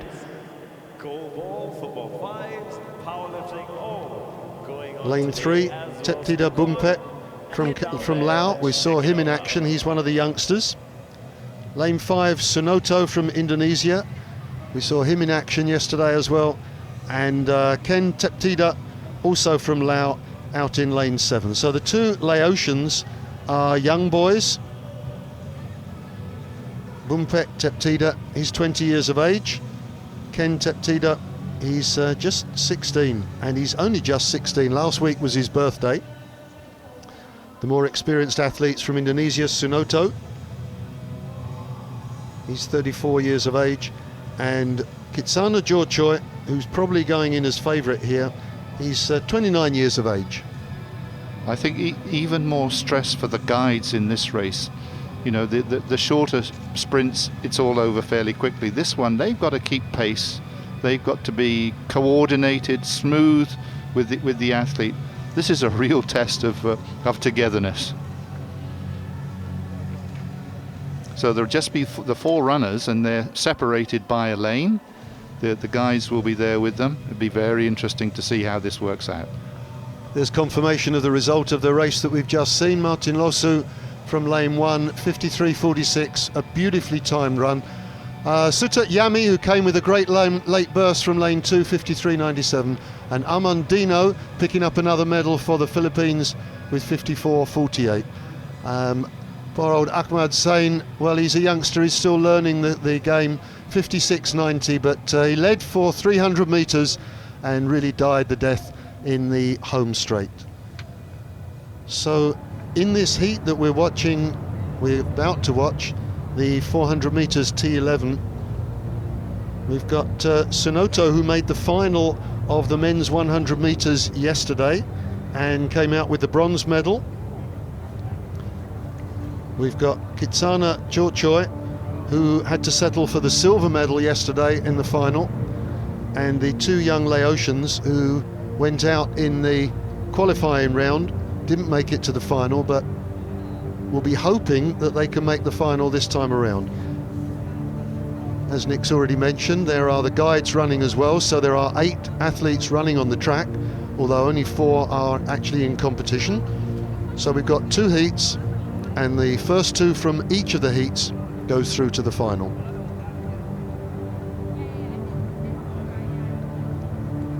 Full of trust, these guys. This is very, very difficult, and just sort of highlight some of the problems. If they're not in synchrony when they start, they're gonna lose time. It's gonna slow them down getting back together, and if there's a stumble or whatever during the race, that's a problem too. If they make this through all the way through to the end, truly remarkable. The extraordinary indeed.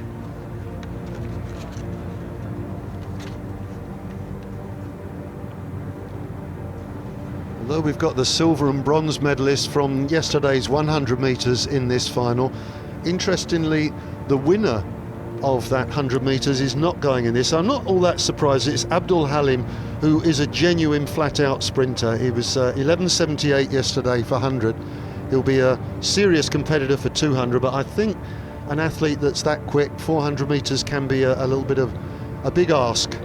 Whereas Kitsana Jorchoi and Sunoto, I think maybe the longer distance might suit them a little bit better. As ever, plenty of food being consumed in the National Stadium.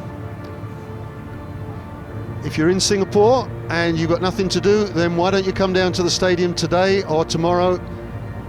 Tremendous athletics we're seeing, great emotion and some marvellous performances.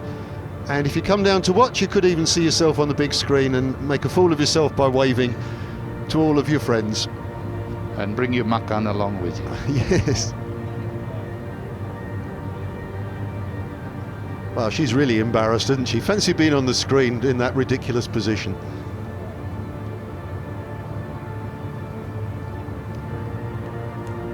What you don't want is to be caught on screen doing something really embarrassing. Always a great fear. So this is obviously going to take quite a while to get sorted out. You've got 8 athletes out on the track, and it's going to take a little bit of arrangement, so don't expect this to take place too quickly.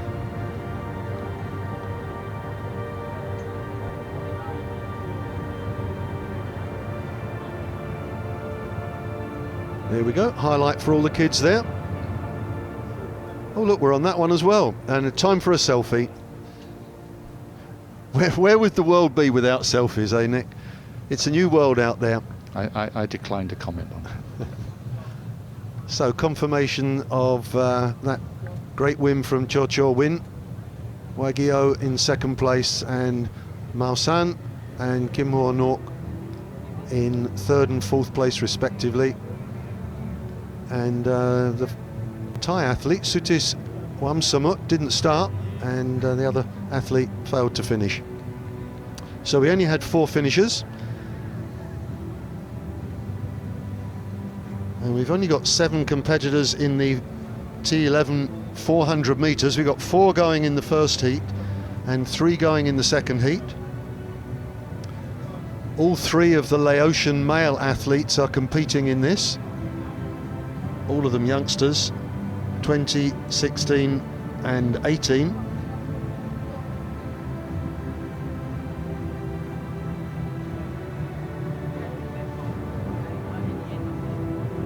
Good muscle definition.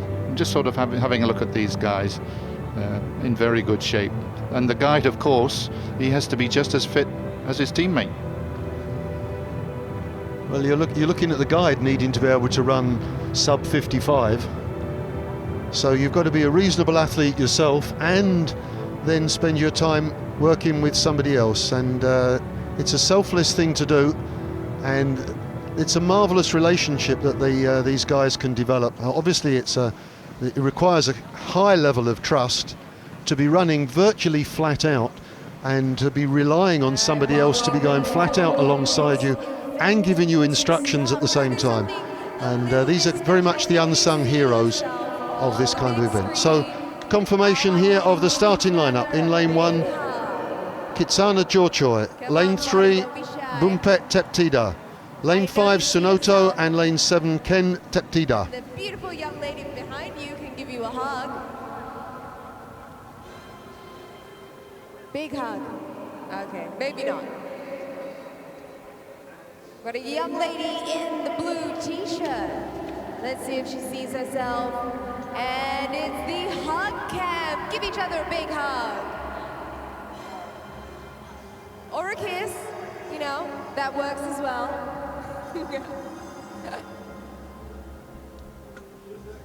Aha, there we go. Wave, and then give each other a hug.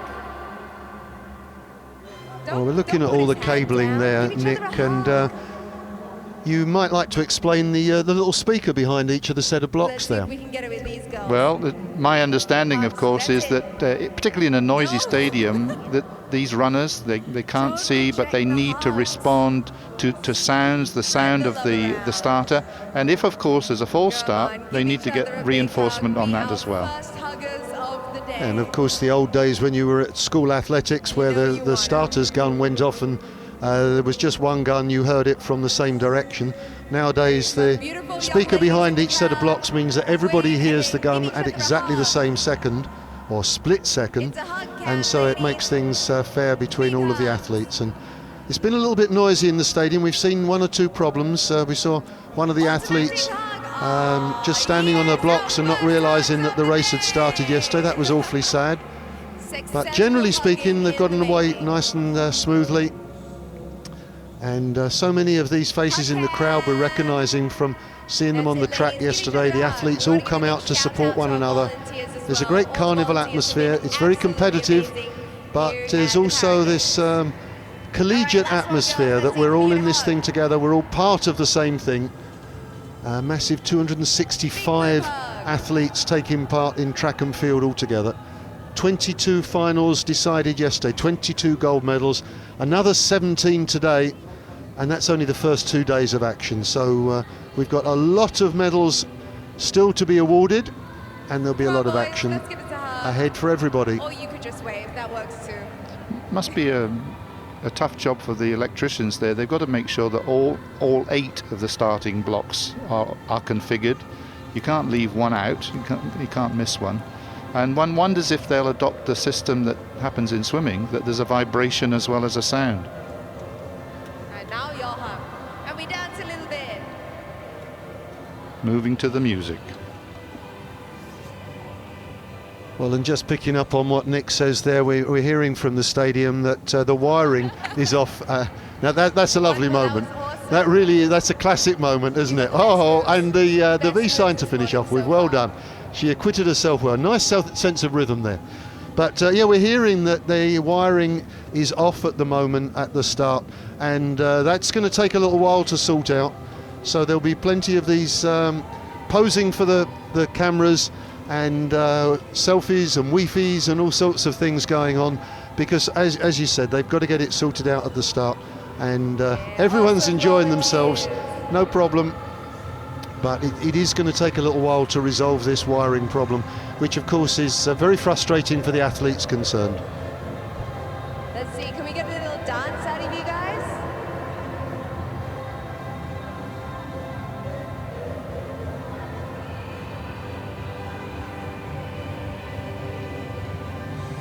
Just sort of a little bit of nostalgia. I can remember the days when somebody held up a black board behind the gun so that you could see the smoke as well. This is for the timekeeper's benefit.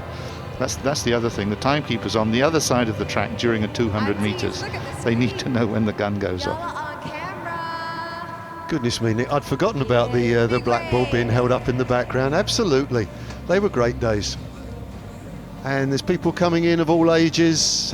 We've got babies in arms, we've got little ones, we've got teenagers, we've got folks with their kids, we've got people of our age, Nick, in perhaps late middle age we'll call that, and we've got some who are not in the first flush of youth. Everybody's down here enjoying themselves at the National Stadium. We're still young at heart, Jamie. Well, apart from my pacemaker, obviously the rest of me is young at heart, but everyone's having a good time down at the stadium, and the delay is likely to be fairly lengthy, it has to be said, but eventually we'll get this one away. Perhaps while we're watching that, I will take you through what's going to be happening this afternoon. This afternoon we've got the men's long jump, F42 and F44, men's javelin, F46, and also F43. Women's shot put, F42, 3 and 4, F35, 6 and 7. Women's 100 metres, T12 and T53. Men's 400 metres, T20. Men's 800 metres, T46, T11 and 12. And lots of victory ceremonies. It looks as if the wiring problems have been resolved. The athletes are getting in position. Yes, they're taking the opportunity just to rehearse these things and just watching how legs have to go with legs, so they can't, in order to be in synchrony, their inside leg, if you like, has to be in the same position. And then they also have to work out how they're going to hold on to the connecting thong, I'll call it. Very interesting to watch these things and see how they practice. Yeah, it is indeed, and I'm thinking stride length is another factor. You really want to be running with somebody who's got the same stride length as you. If you've got different cadence, there would be an awful problem, wouldn't there? Oh, absolutely. I mean, perhaps they have to go and identify these guys and say, look, we need somebody around about this height, we'll measure your stride length, and then you've got to go away and work hard with this guy so that you're in synchrony. Yes, you want someone of a similar stature. Look at them. It's like synchronized running. We have synchronized swimming. It is really synchronized running. And of course, so much of athletics is about rhythm that if you count your strides, I know when I was running 400s, if I counted my strides around, it would never vary very much at all. It would be somewhere between 92 strides and 94 strides, over 200 meters that is. So I've got a long stride, just over 2 meters. And it was always the same, the rhythm was always the same, and these guys, they rehearse it together and they will know just how many strides they're taking out, and the sighted athlete will need to make the adjustments, obviously. Here's a radical idea. How about introducing in the future a race where the synchrony is evaluated as well as the speed? I'm never very keen on sports where subjectivity comes in. I like the absolute values, the tape measure and the stopwatch. Well, it looks as if things are pretty much done now. One can expect some technical problems inevitably on these occasions. Very tense moments for everybody. You commented on the musculature there. The quads are very good, aren't they? They've got very good lower body strength.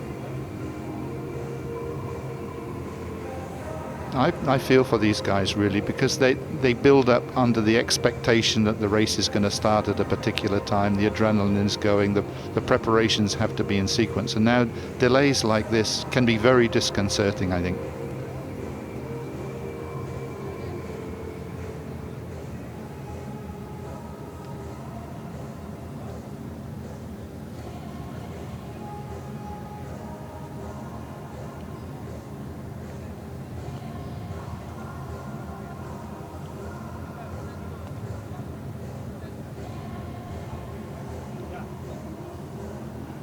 So confirmation that we will very shortly be bringing you Heat 1 from the men's 400 metres in the T11. That's the blind category.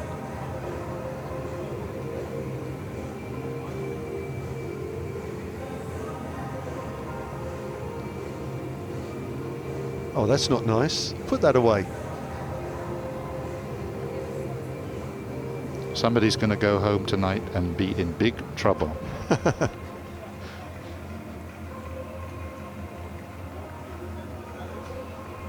No, it's all right. Mum's there as well.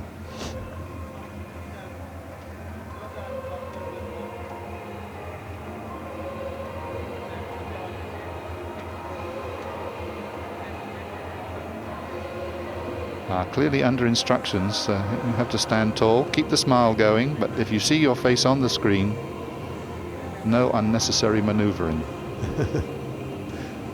So many volunteers involved with the games. It's lovely to see so many people involved. I think all these hosting these big games events, it brings out the community spirit. Everyone pulls together.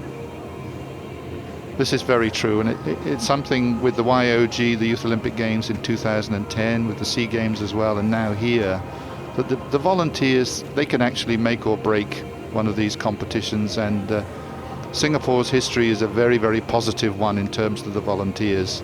The YOG 5 years ago now, so many thousands of volunteers, and they really made it for all those competitors, visitors from 205 countries. Yes, of course, and if you do volunteer, then suddenly you become part of the event. It's not just an exogenous factor, something happening around you. You're actually actively involved, you're part of it, and I think we feel the same about doing the commentary on things. I had a great day yesterday. It was a long day, but it was fun, and today likewise we're enjoying ourselves, watching some good athletics, and it's a great event, and we're delighted to be hosting it. A little bit of a massage needed, because they get themselves to a position where everything's ready to expend maximum effort, and then suddenly you have to wait for 10 minutes, 15 minutes, things begin to cool down, and that's when you can get muscular problems, of course. Now, having said that, Kitsana Jorchoi, vastly experienced athlete, I don't think it'll be a big problem for him. The men's 400 meter T11 Heat 1. Okay, looks like we're ready to go.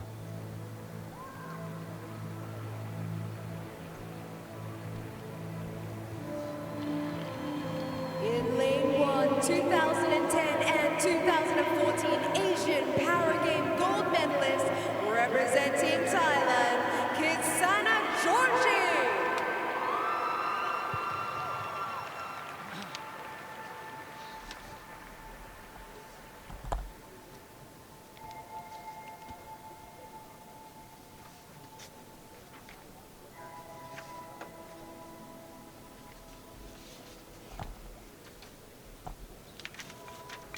In lane 3, representing Laos, Bunfit the Pida.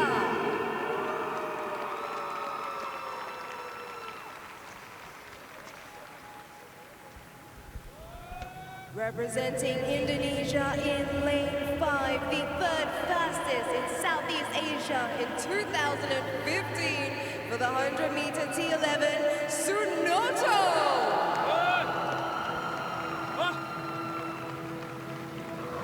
So Sunoto, who took bronze in the 100 metres yesterday. Ken Teptida finished third in his heat on the 100 metres, quite a long way behind Kitsana Jorchoi and Sonoto. He ran in the same first heat.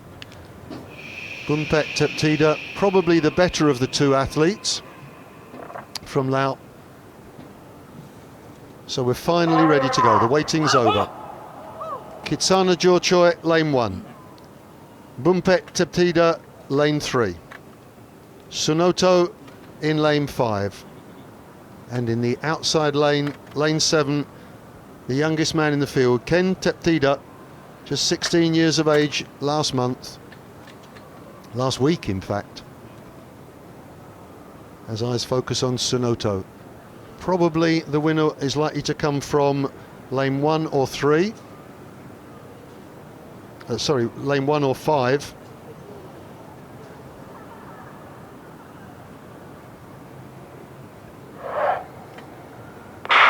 And they're away. Difficult to judge how people are going at the moment, but lane 5, Sonoto clearly making up the stagger. So far, Kitsana Jorchoi not really eaten into the lead of Bumpet Teptida. So Sonoto gone past his man on the outside, but the big guns are coming through. Kitsana Jorchoi on the inside. I think that maybe Bumpet Teptida's gone off a bit too quickly. The two expected favourites now look as if they're vying for first place. On the inside, Kitsana Jorchoi. He's still hauling in Sonoto, who maintains the lead as the last of the stagger unwinds. On the inside, Kitsana Jorchoi, and it's against Sonoto. Now, who's the stronger? I think Sonoto's got it. He's coming away again. The Indonesian has got it. He's that bit stronger. And Kitsana Jorchoi conserving his effort for the final. So first place, Sonoto. Second place, Kitsana Jorchoi. Third place, Bumpet Teptida, and Ken Teptida in fourth place.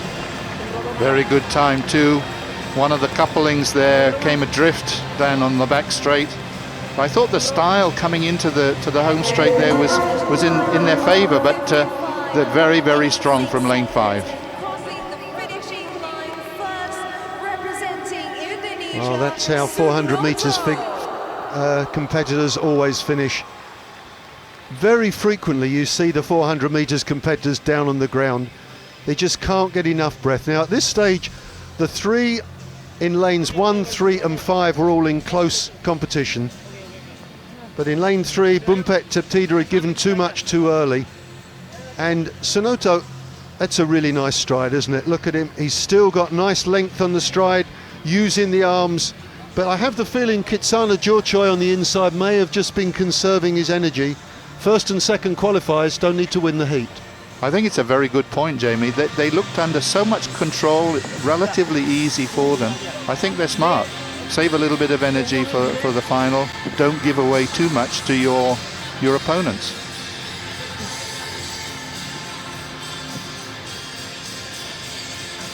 Well, Kitsana Jorchoi, who took the silver medal in the 100 metres yesterday in a time of 11.89.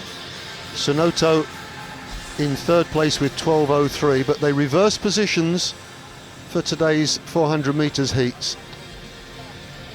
And both of the Laotian athletes in some distress. And it lingers, doesn't it, the distress with 400 metres. 100 or even 200, about 3 or 4 minutes later you're fine again.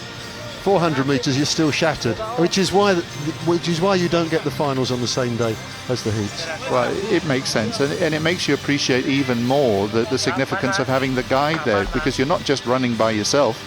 You know, sometimes you have to be fighting with or trying to get level with your guide. Must make it even harder, pulling on the muscles, changing the stride length. Very, very tough.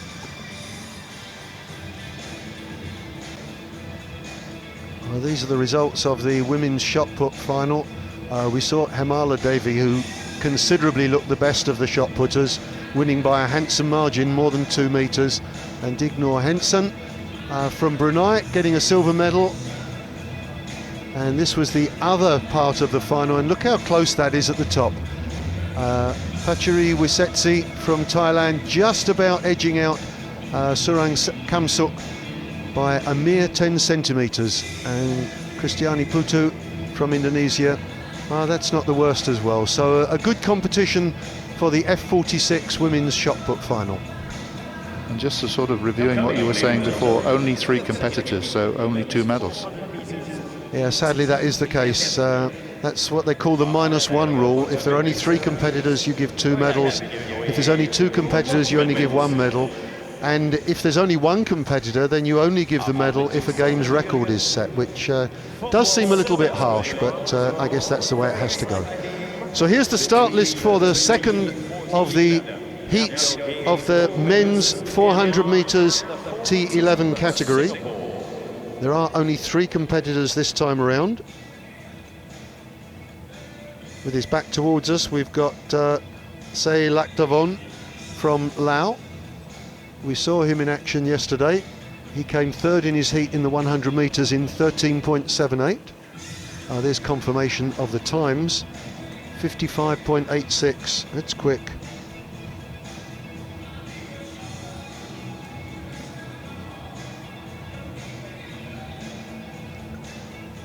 The 2 Laotian athletes running just outside 60 seconds, which is a very creditable performance, but not enough to get them through to the final. 3:46 there. We're looking at Huyn Nok Hiep. And this is the no, he was in the 100 meters yesterday. He actually finished 2nd in his heat, but as there were 3 heats, it was the 3 winners and the fastest runner-up, and so Huyn Nok Hiep was the 5th fastest qualifier, and so he just missed out on the final yesterday.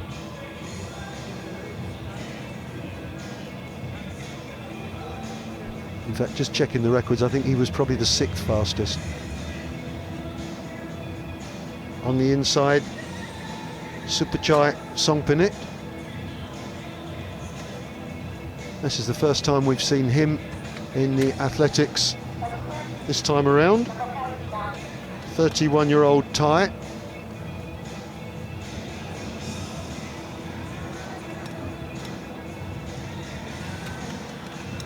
Of course, one of the other jobs for the guide is to make sure that all the blocks are aligned perfectly, make sure that everything is stable. You don't want anything to slip out of the way. They're talking to their athlete as well, building their assurance, maybe trying to help them relax as well, not get too tense too soon.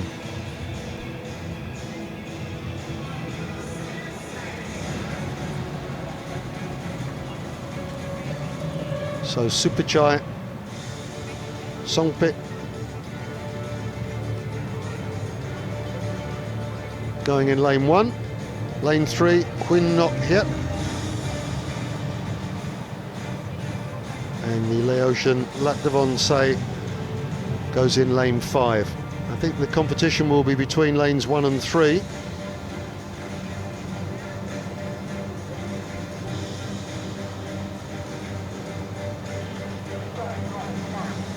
Some of the athletes going for a very long warm-up there. We can see at the top of the picture going almost round to the 100-metre mark. Of course, it's at a fairly gentle striding pace.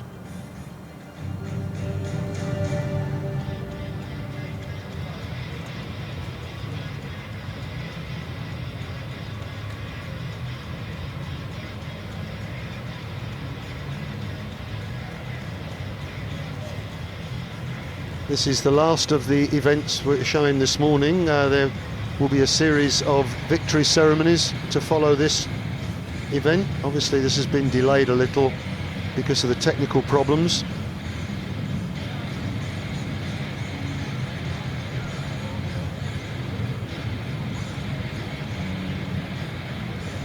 I think, Jamie, some credit should go to the officials for being patient and having to nurture the event along. It must be stressful for them as well. I'm sure they want everything to go smoothly. They need to be there and available and helping out. So we'll tip our hats to all of the officials, the timekeepers and so on, and even the guys down there with the cameras. They've got to work hard too.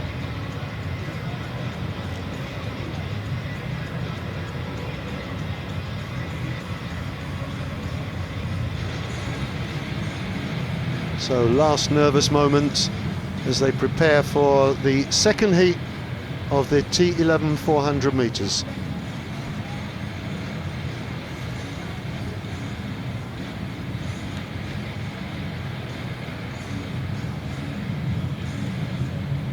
We'll be bringing you some more 400 metres this afternoon, the men's T20. There are 2 heats in that. There's the men's T52, that's a straight final for 400 metres.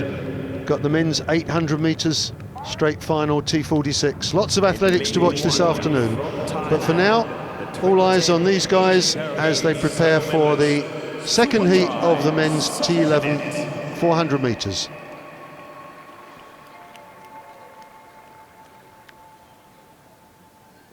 From Vietnam in lane 3, Nguyen Ngo Hiep.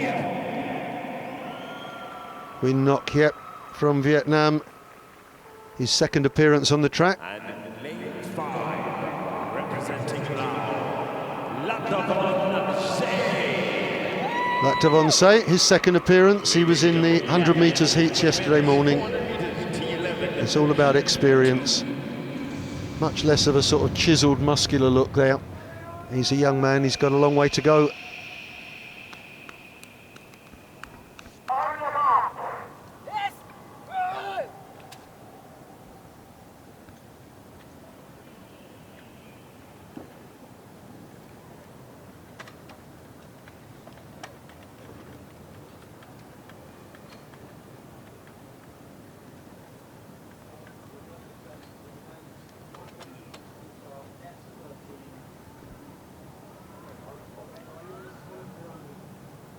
So as they settle in the blocks, Supachai Songpin, lane 1 from Thailand. Nguyen Ngo Hiep from Vietnam, lane 3. Latavon Se from Laos in lane 5. Men's T11 400 metres, second heat.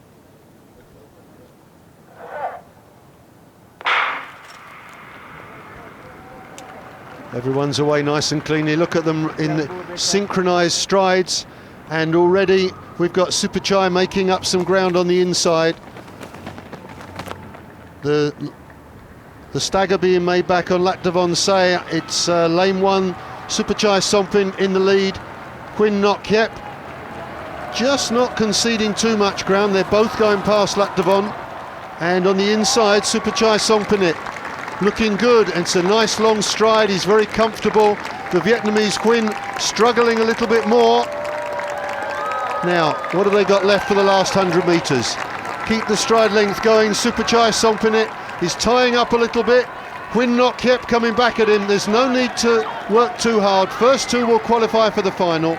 And no doubt Supachai Songpin easing off as he hits the line, as does Nguyen Ngo Hiep.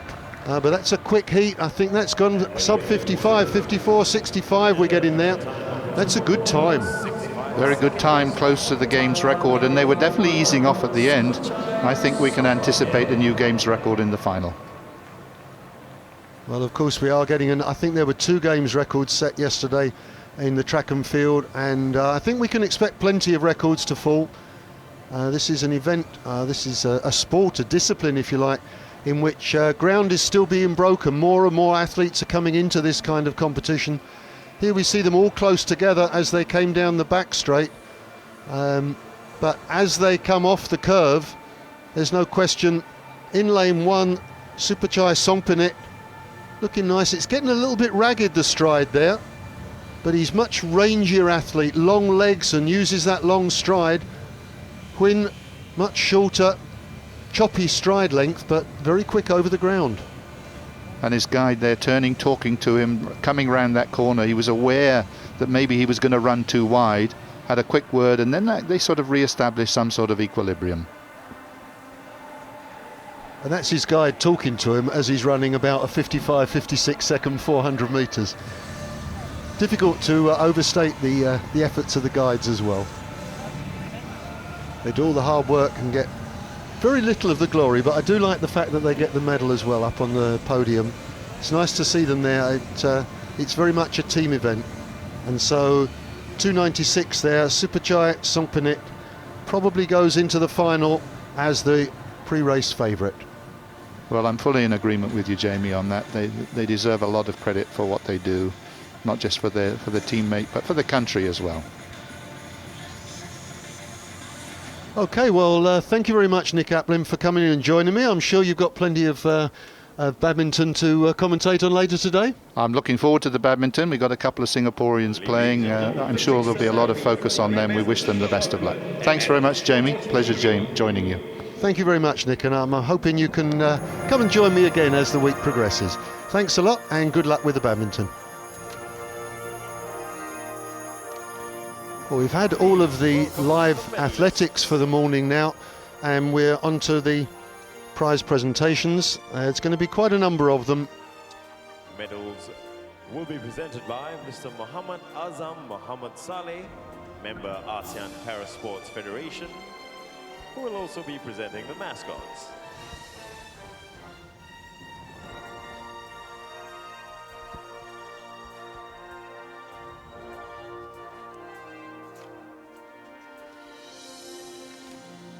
Bronze medalist from Vietnam, Chow.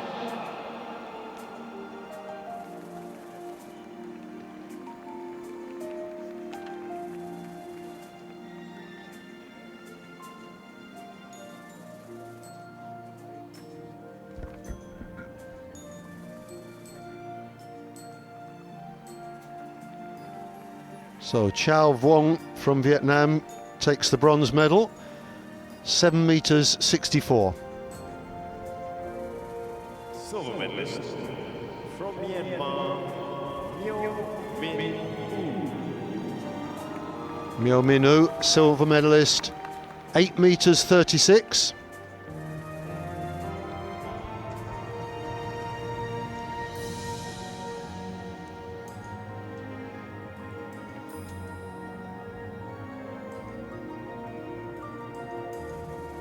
Gold medalist and an ASEAN Para Games champion from Indonesia, Sutarno. Well, Sutarno takes the gold medal with a massive 10 meters 49. That was his 6th and final throw, but he'd already gone over 10 meters on 2 earlier throws. But 10.49, magnificent effort, winning by over 2 meters. An excellent gold medal for Sutarno, another gold for Indonesia. Ladies and gentlemen, the national anthem of Indonesia.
Ladies and gentlemen, your 8th ASEAN Para Games medalists. So another gold medal for Indonesia, who are having an excellent games. Another silver for Myanmar, and the bronze going to Vietnam. That's the men's shot put in the F42/43 category.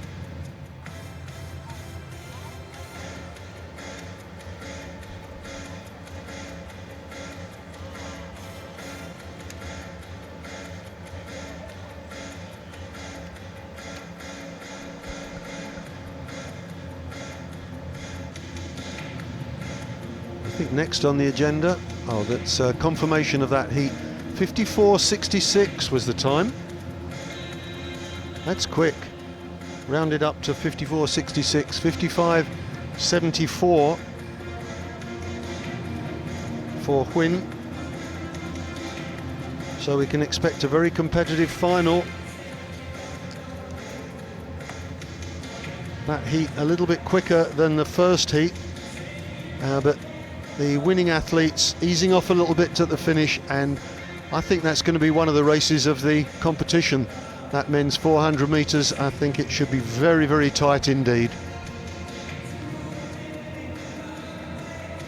Next up, if I'm not mistaken, it's the men's shot put, and this should be the victory ceremony for the F46 category.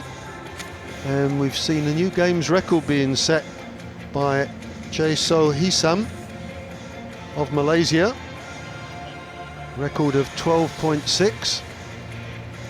Priano from Indonesia second in 12.19, and Ong Fo Myat of Myanmar 12.03 in third place. Chanabun Ankarin from Thailand with 11.43 was in fourth place. So victory ceremony coming up for the men's shot put F46.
And ladies and gentlemen, presenting the victory ceremony for the men's shot put F46.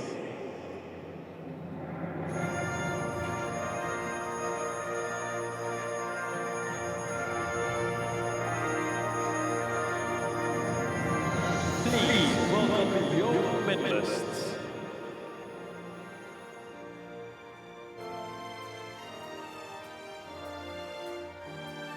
Medals and mascots will be presented by Mr. Muhammad Azam Muhammad Saleh, member ASEAN Parasports Federation.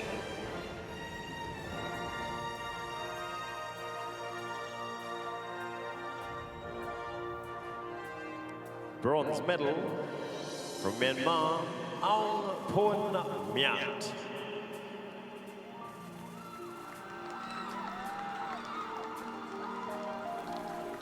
"12 metres and 3 centimetres, his third round throw was his best effort.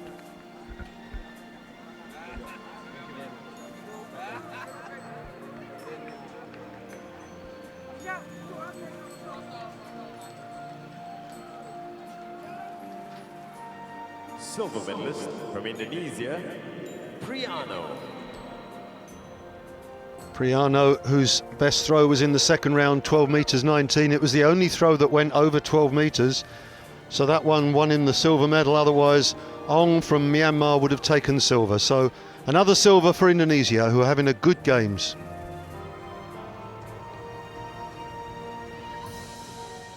Gold medalist and 8th ASEAN Para Games champion from Malaysia, Muhammad Hisham.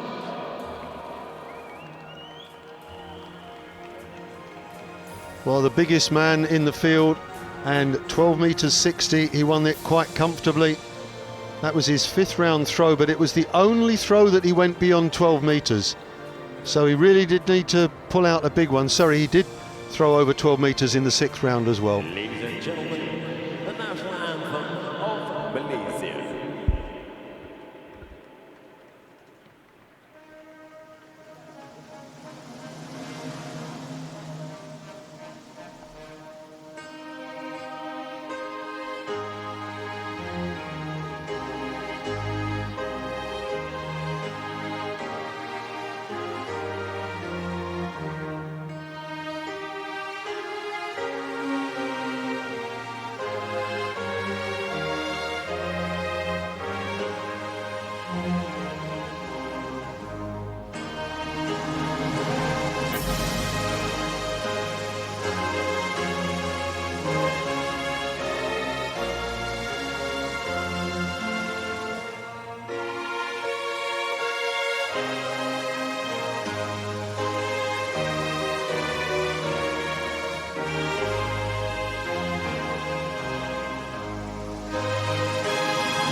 Ladies and gentlemen, your 8th ASEAN Games medalists. Well, another gold medal for Malaysia. And at the top of the level of the medals table, it's very tight. Thailand, Indonesia, Malaysia and Vietnam all going extremely well.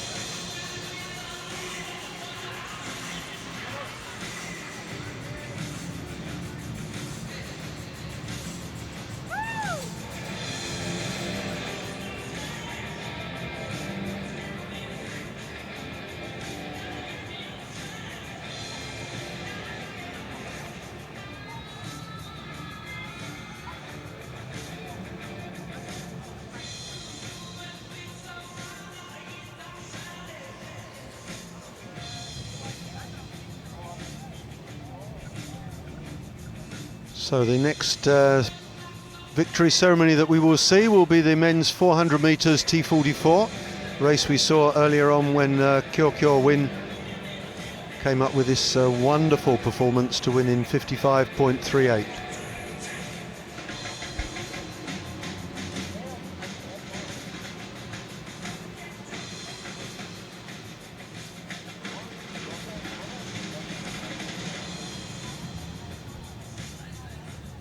Wagio of Indonesia, second position in 58.24.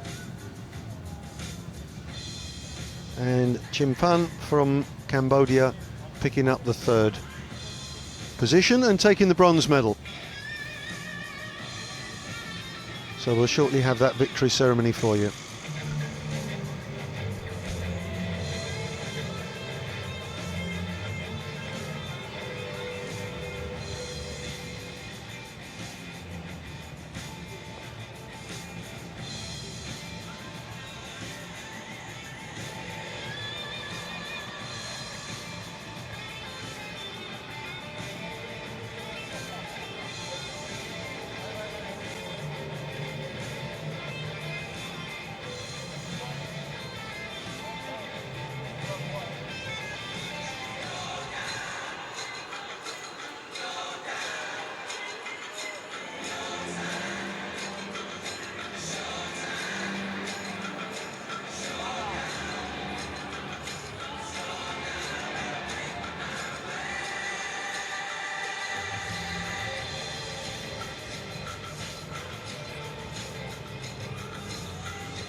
Ladies and gentlemen, presenting the victory ceremonies for the men's 400 meters T44.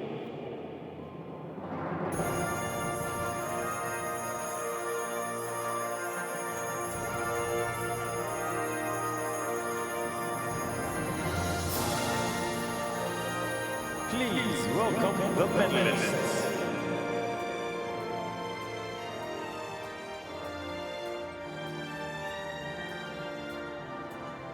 The bronze medal will be presented by His Excellency Mr. Yi Vyasna, Chef de Mission, Cambodia. The gold and silver medals will be presented by His Excellency Wu Tao TK, Deputy Minister, Ministry of Sports, Myanmar. And they will be accompanied by Major General So Win, Vice President of the ASEAN Parasports Federation. Bronze medal from Cambodia, Mao San.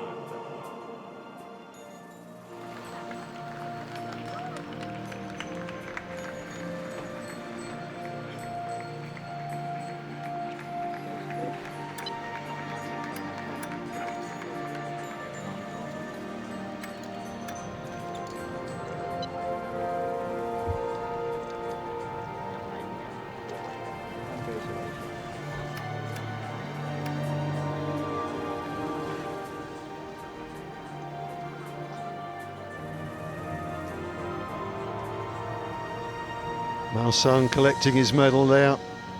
Silver medal representing Indonesia, Wagio. Wagio from Indonesia taking the silver.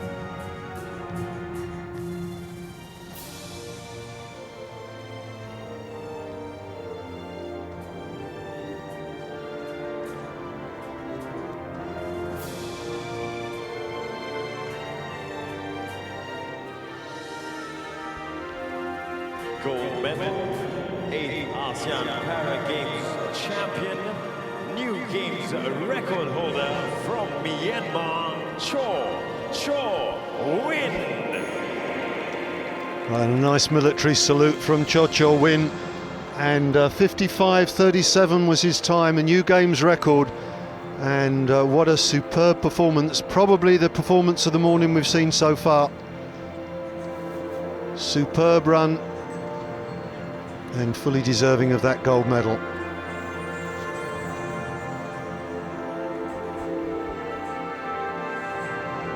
Ladies and gentlemen, please rise to the national anthem of Myanmar.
Ladies and gentlemen, presenting your medalists. Well, a great moment for Cho Win and a great moment for Myanmar. If I'm not mistaken, that's their first gold medal in track and field from the 8th Para Games, and he did it in some style.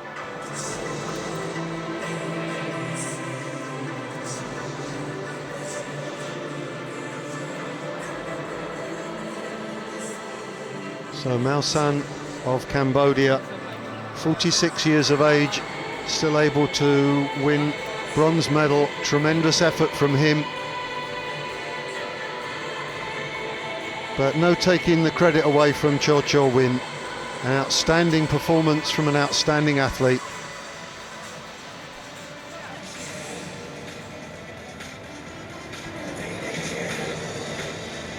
That means that the next of the victory ceremonies should be the other 400 metres final we saw this morning. That's the T47.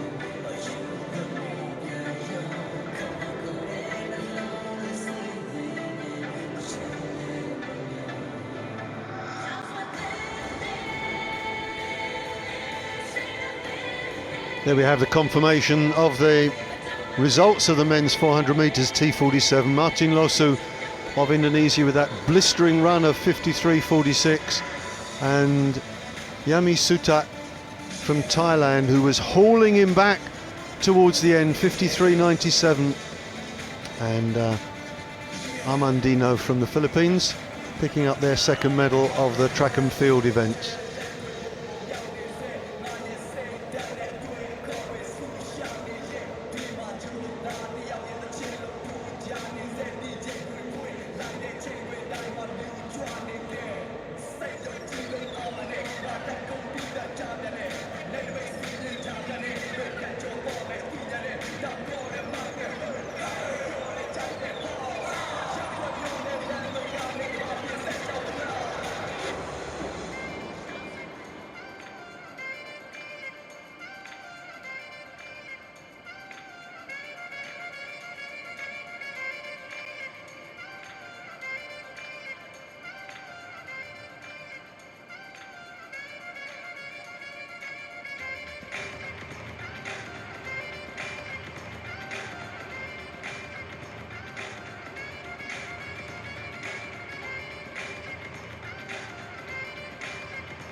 Ladies and gentlemen, the victory ceremony of the men's 400 meters T47.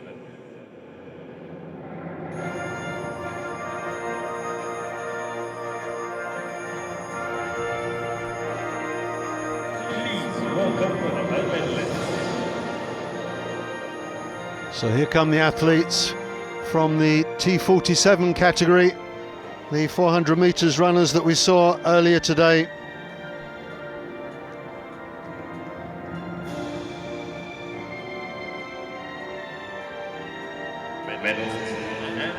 Quickest time we've seen so far, 53.42. Martin Losu of Indonesia taking the gold medal. Bronze medalist from the Philippines, Arman Tino.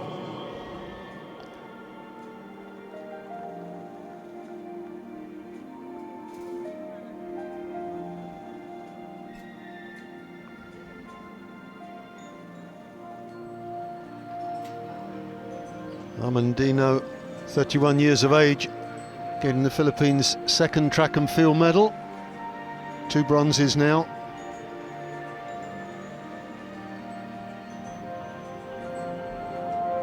Silver medal, Thailand, Suta Yami. Sutat Yami, 28-year-old from Thailand, closing the gap at the finish, but perhaps left his effort a little bit too late.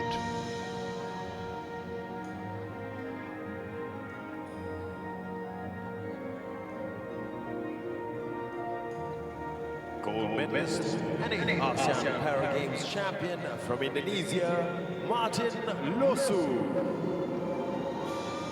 Well, Martin Losu, well, he's managed to drop the Indonesian flag. That's a bit embarrassing for him, but he didn't drop anything during the race. He ran a magnificent 400 metres, 53.42 seconds, a superb time, and such a composed race.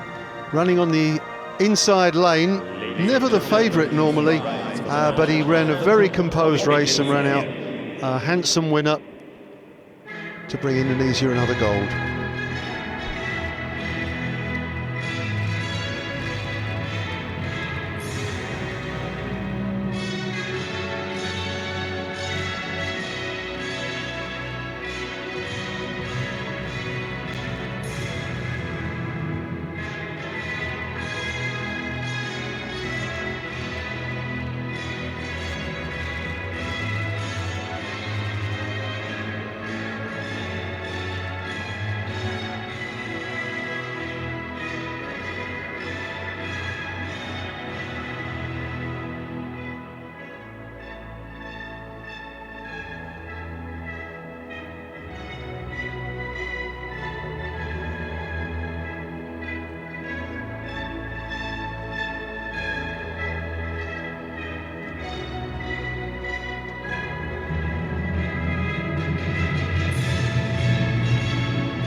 Well, Indonesia continue to have an extremely successful competition in the track and field. Another gold medal, Martin Losu, in a blistering time as well. So we have 2 more victory ceremonies to bring you before we take a break for lunch. They are for the men's long jump, F37.38, that took place this morning, and the men's javelin, F12.13, that also took place earlier in the day.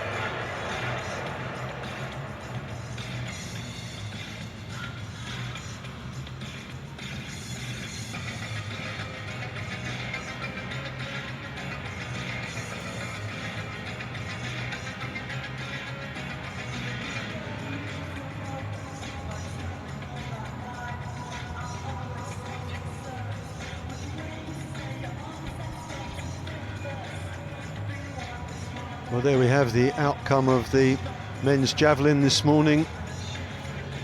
Massive throw from Kairon Mohammed Hisham. Always looked the best of the throwers, 47 metres 64. Good competition for the silver medal though. Inyoman Oka just about taking it. Very, very good competitive event for the javelin.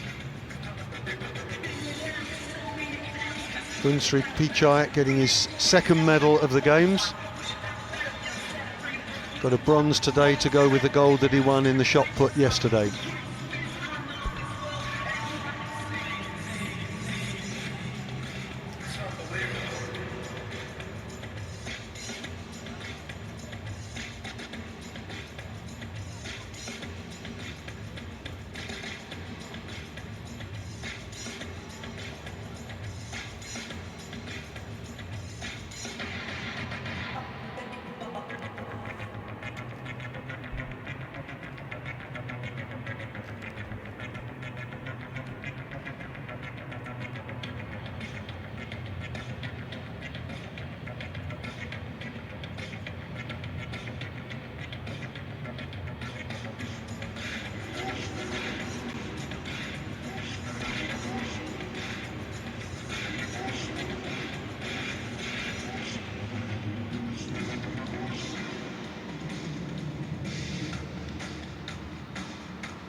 Ladies and gentlemen, the big ceremony for the men's Javelin Pro F13.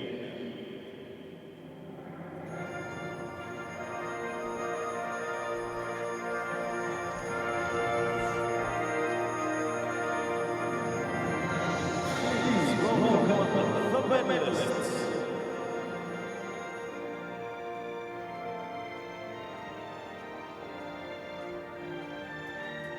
Medals and mascot will be presented by Major General So Win, Vice Chairman, ASEAN Parasports Federation.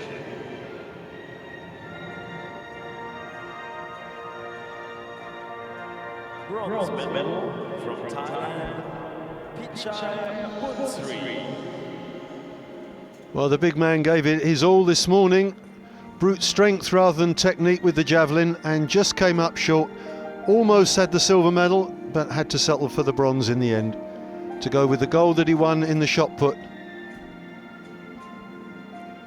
Great character, always got a nice smile on his face. Silver medalist from Indonesia, Oka Inyoman.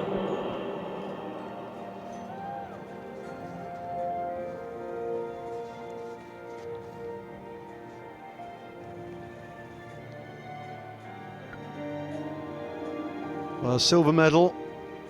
Had a good battle, as I mentioned, between Punchai Bunsri and Nyaman Oka, and he just about edged through.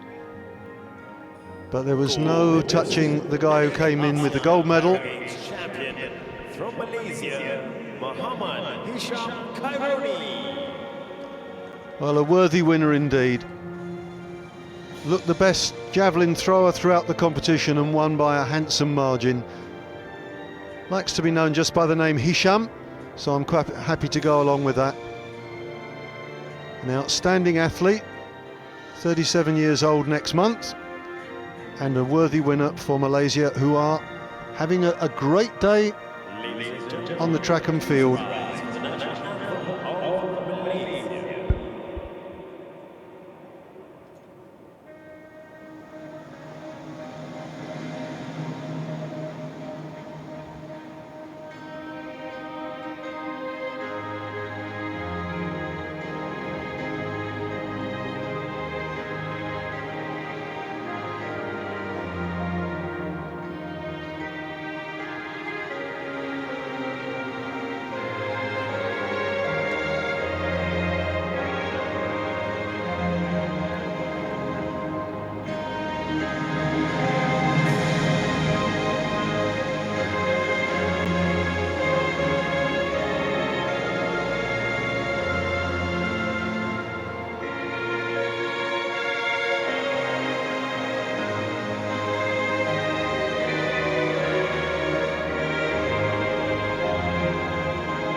Ladies and gentlemen, your 8th ASEAN Paragames medal winners.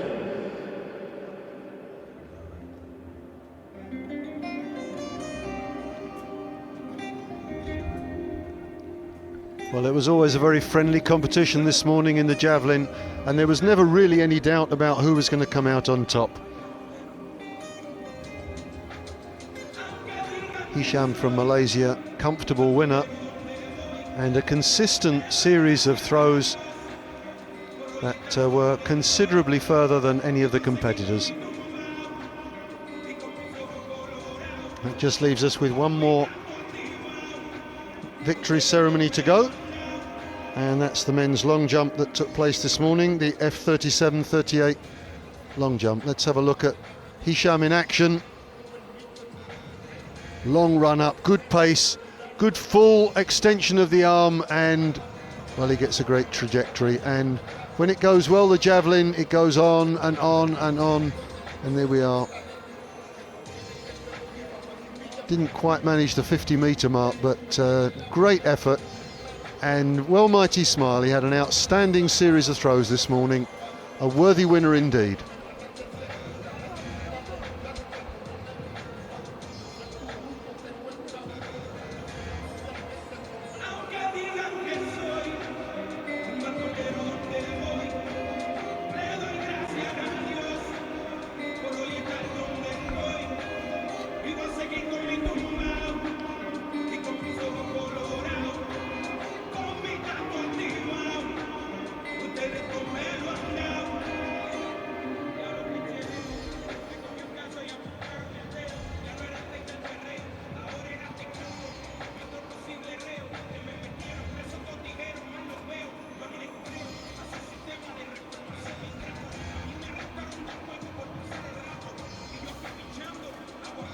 So we're just waiting for these guys to get their medals. Singapore's interest, Chu Leng Hin, 4 metres and 2 centimetres in 4th place, just missing out on Singapore's first medal.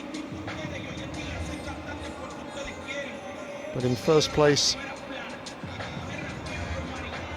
we have Mohammed Hafizul Firdaus from Brunei.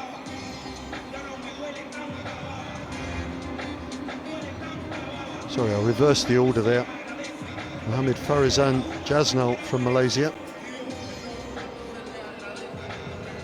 So Malaysia continue to have an outstanding competition in track and field. And I think once again the Thais are going to be a little bit disappointed that they're being edged out, Indonesia and Malaysia, both having very good tournaments at the moment. We're continually updating the medals table from the track and field. The latest table that I have, it's not quite fully up to date, shows Malaysia top with 8 golds, Thailand and Indonesia both 7, Vietnam 4.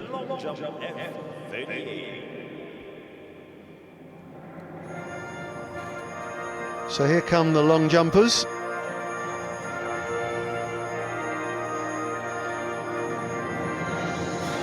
Please welcome your medalists.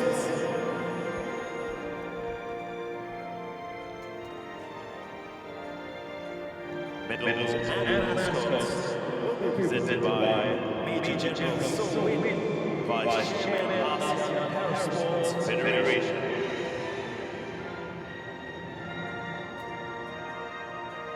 Bronze medalist from Vietnam, Nguyen Hu Tin.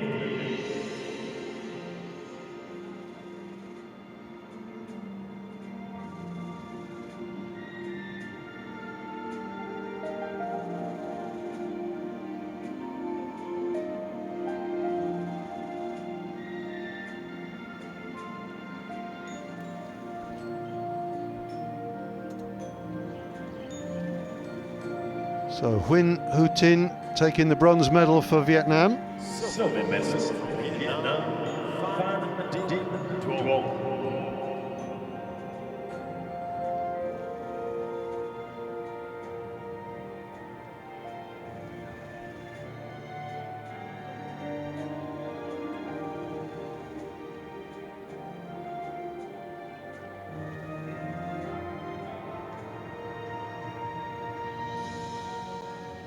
gold medalist and 8th ASEAN Para Games champion from Malaysia, Amir Firdaus Jamaluddin.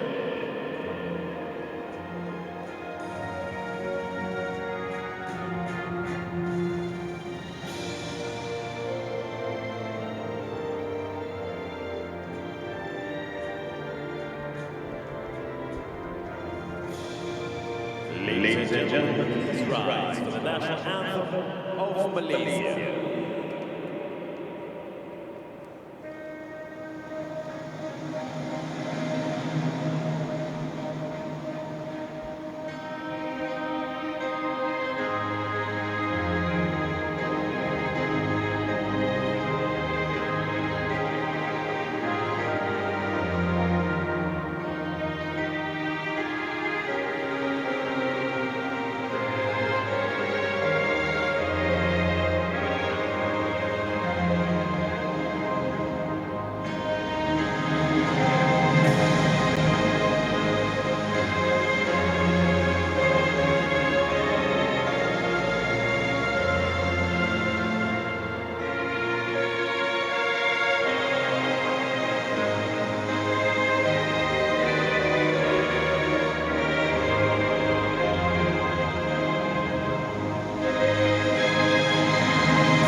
Once again, ladies and gentlemen, give it up for your medal winners.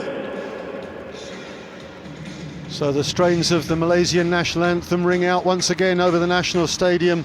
Mohammed Firdaus Jamaluddin adding yet another gold to the growing pile of gold medals for the Malaysian contingent, and silver and bronze both going to Vietnam, Van Dinh Huot Duong and also to Huynh Hu Tin from Vietnam. But it's Malaysia who take gold yet again on a morning when Singapore's very closest neighbours are having another very good morning indeed.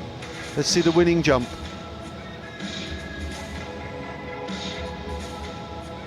Well, he's not the quickest on the runway, but tremendous strength and great elevation. 5 metres and 9 centimetres was enough to win the long jump.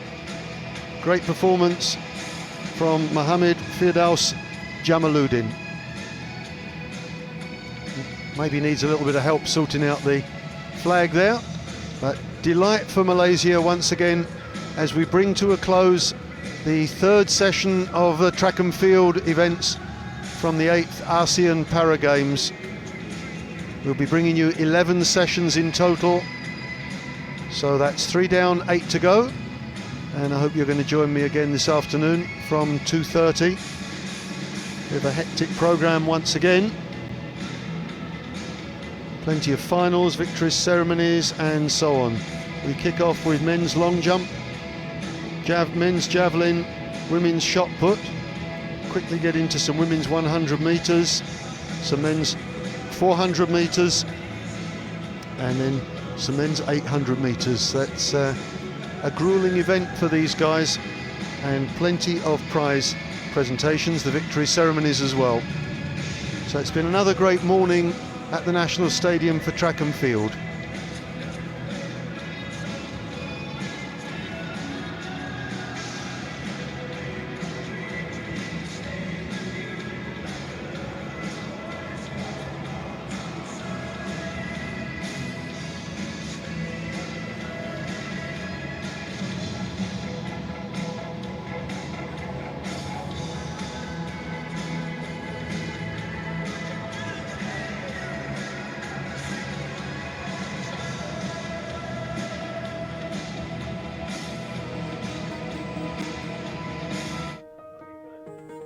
Just having a look back now at some of the highlights of the morning. There's been some great competition on the track, in the field. We've had jumps, throws, sprints, plenty of smiles, plenty of waves, plenty of fun, Everyone's enjoyed themselves in the crowd. We've had a few spills and a few moments of embarrassment, but generally speaking, everyone's enjoyed themselves, and we've seen some great athletics, and I'm sure we'll continue to see that both this afternoon and through the rest of the competition. And we've certainly seen that plenty of times, the Malaysian flag being hoisted for the gold medal, and these amazing blind sprinters who run with their guide stride for stride around 400 metres. Remarkable achievements, remarkable performances. And here's our schedule for the afternoon. 2 long jump competitions, 2 javelin competitions, 2 shot put competitions in the field events. Obviously each of those will run simultaneously for different categories of athlete, and we'll dip in and out for those as and when we can. We brought you plenty of javelin and shot put this morning. Then the track events, we've got women's 100 metres finals for T12 and T53, heats for the 400 metres men T20, and then straight finals for the women's 400 metres T13, the men's 400 metres T52, and the final track event of the day, I think, is the men's 800 metres T46. Not quite the last event, the last final of the day, I should have said. And at 4:50 we've got the T11, T12, that's for the blind athletes, 800 metres heats. So I'm Jamie Reeves, thank you very much for joining me this morning at the National Stadium. It's been excellent entertainment, hope you've enjoyed watching it, and make sure you come in and watch us this afternoon for more track and field from the 8th Para Games ASEAN style.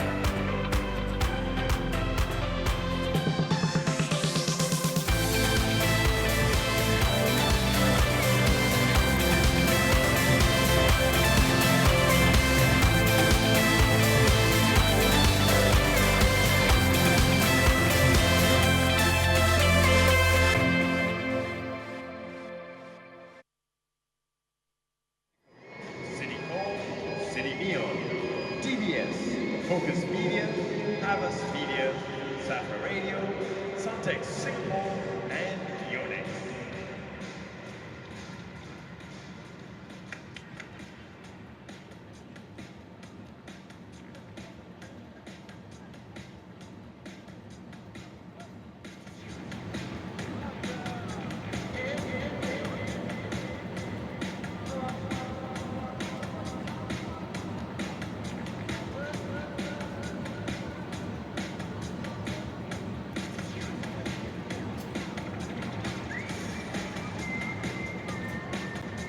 And ladies and gentlemen, coming out for their warm-ups, please give it up for Myanmar!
Match.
Ladies and gentlemen, please welcome them as they come out for the warm-ups, the team from Singapore.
Ladies and gentlemen, welcome to the National Stadium. It's day 3 of cerebral palsy football in the 8th ASEAN Para Games 2015. We've got 2 matches taking place today. First up at 12:30 p.m. it's Myanmar taking on Singapore. And then at 7:30 p.m. Indonesia go up against Malaysia. The 8th ASEAN Para Games 2015 is proudly supported by main sponsors Cycle and Carriage, Deloitte, FBT, and MediaCorp. Official sponsors 100 Plus, Andico, Citycall, City Neon, PBS, Focus Media Singapore, Harvard's Media, Suntec Singapore, Safra Radio, and Yonex. Now, ladies and gentlemen, please be reminded that the Singapore Sports Hub is a smoke-free facility. We appreciate your understanding in keeping the stadium a smokeless facility. The 8th ASEAN Para Games hopes that you join us in keeping the national stadium looking as great as possible by disposing of all litter in the bins provided around the stadium. As we enjoy the great action on offer, please remember to bin your trash and keep our games clean. Thank you.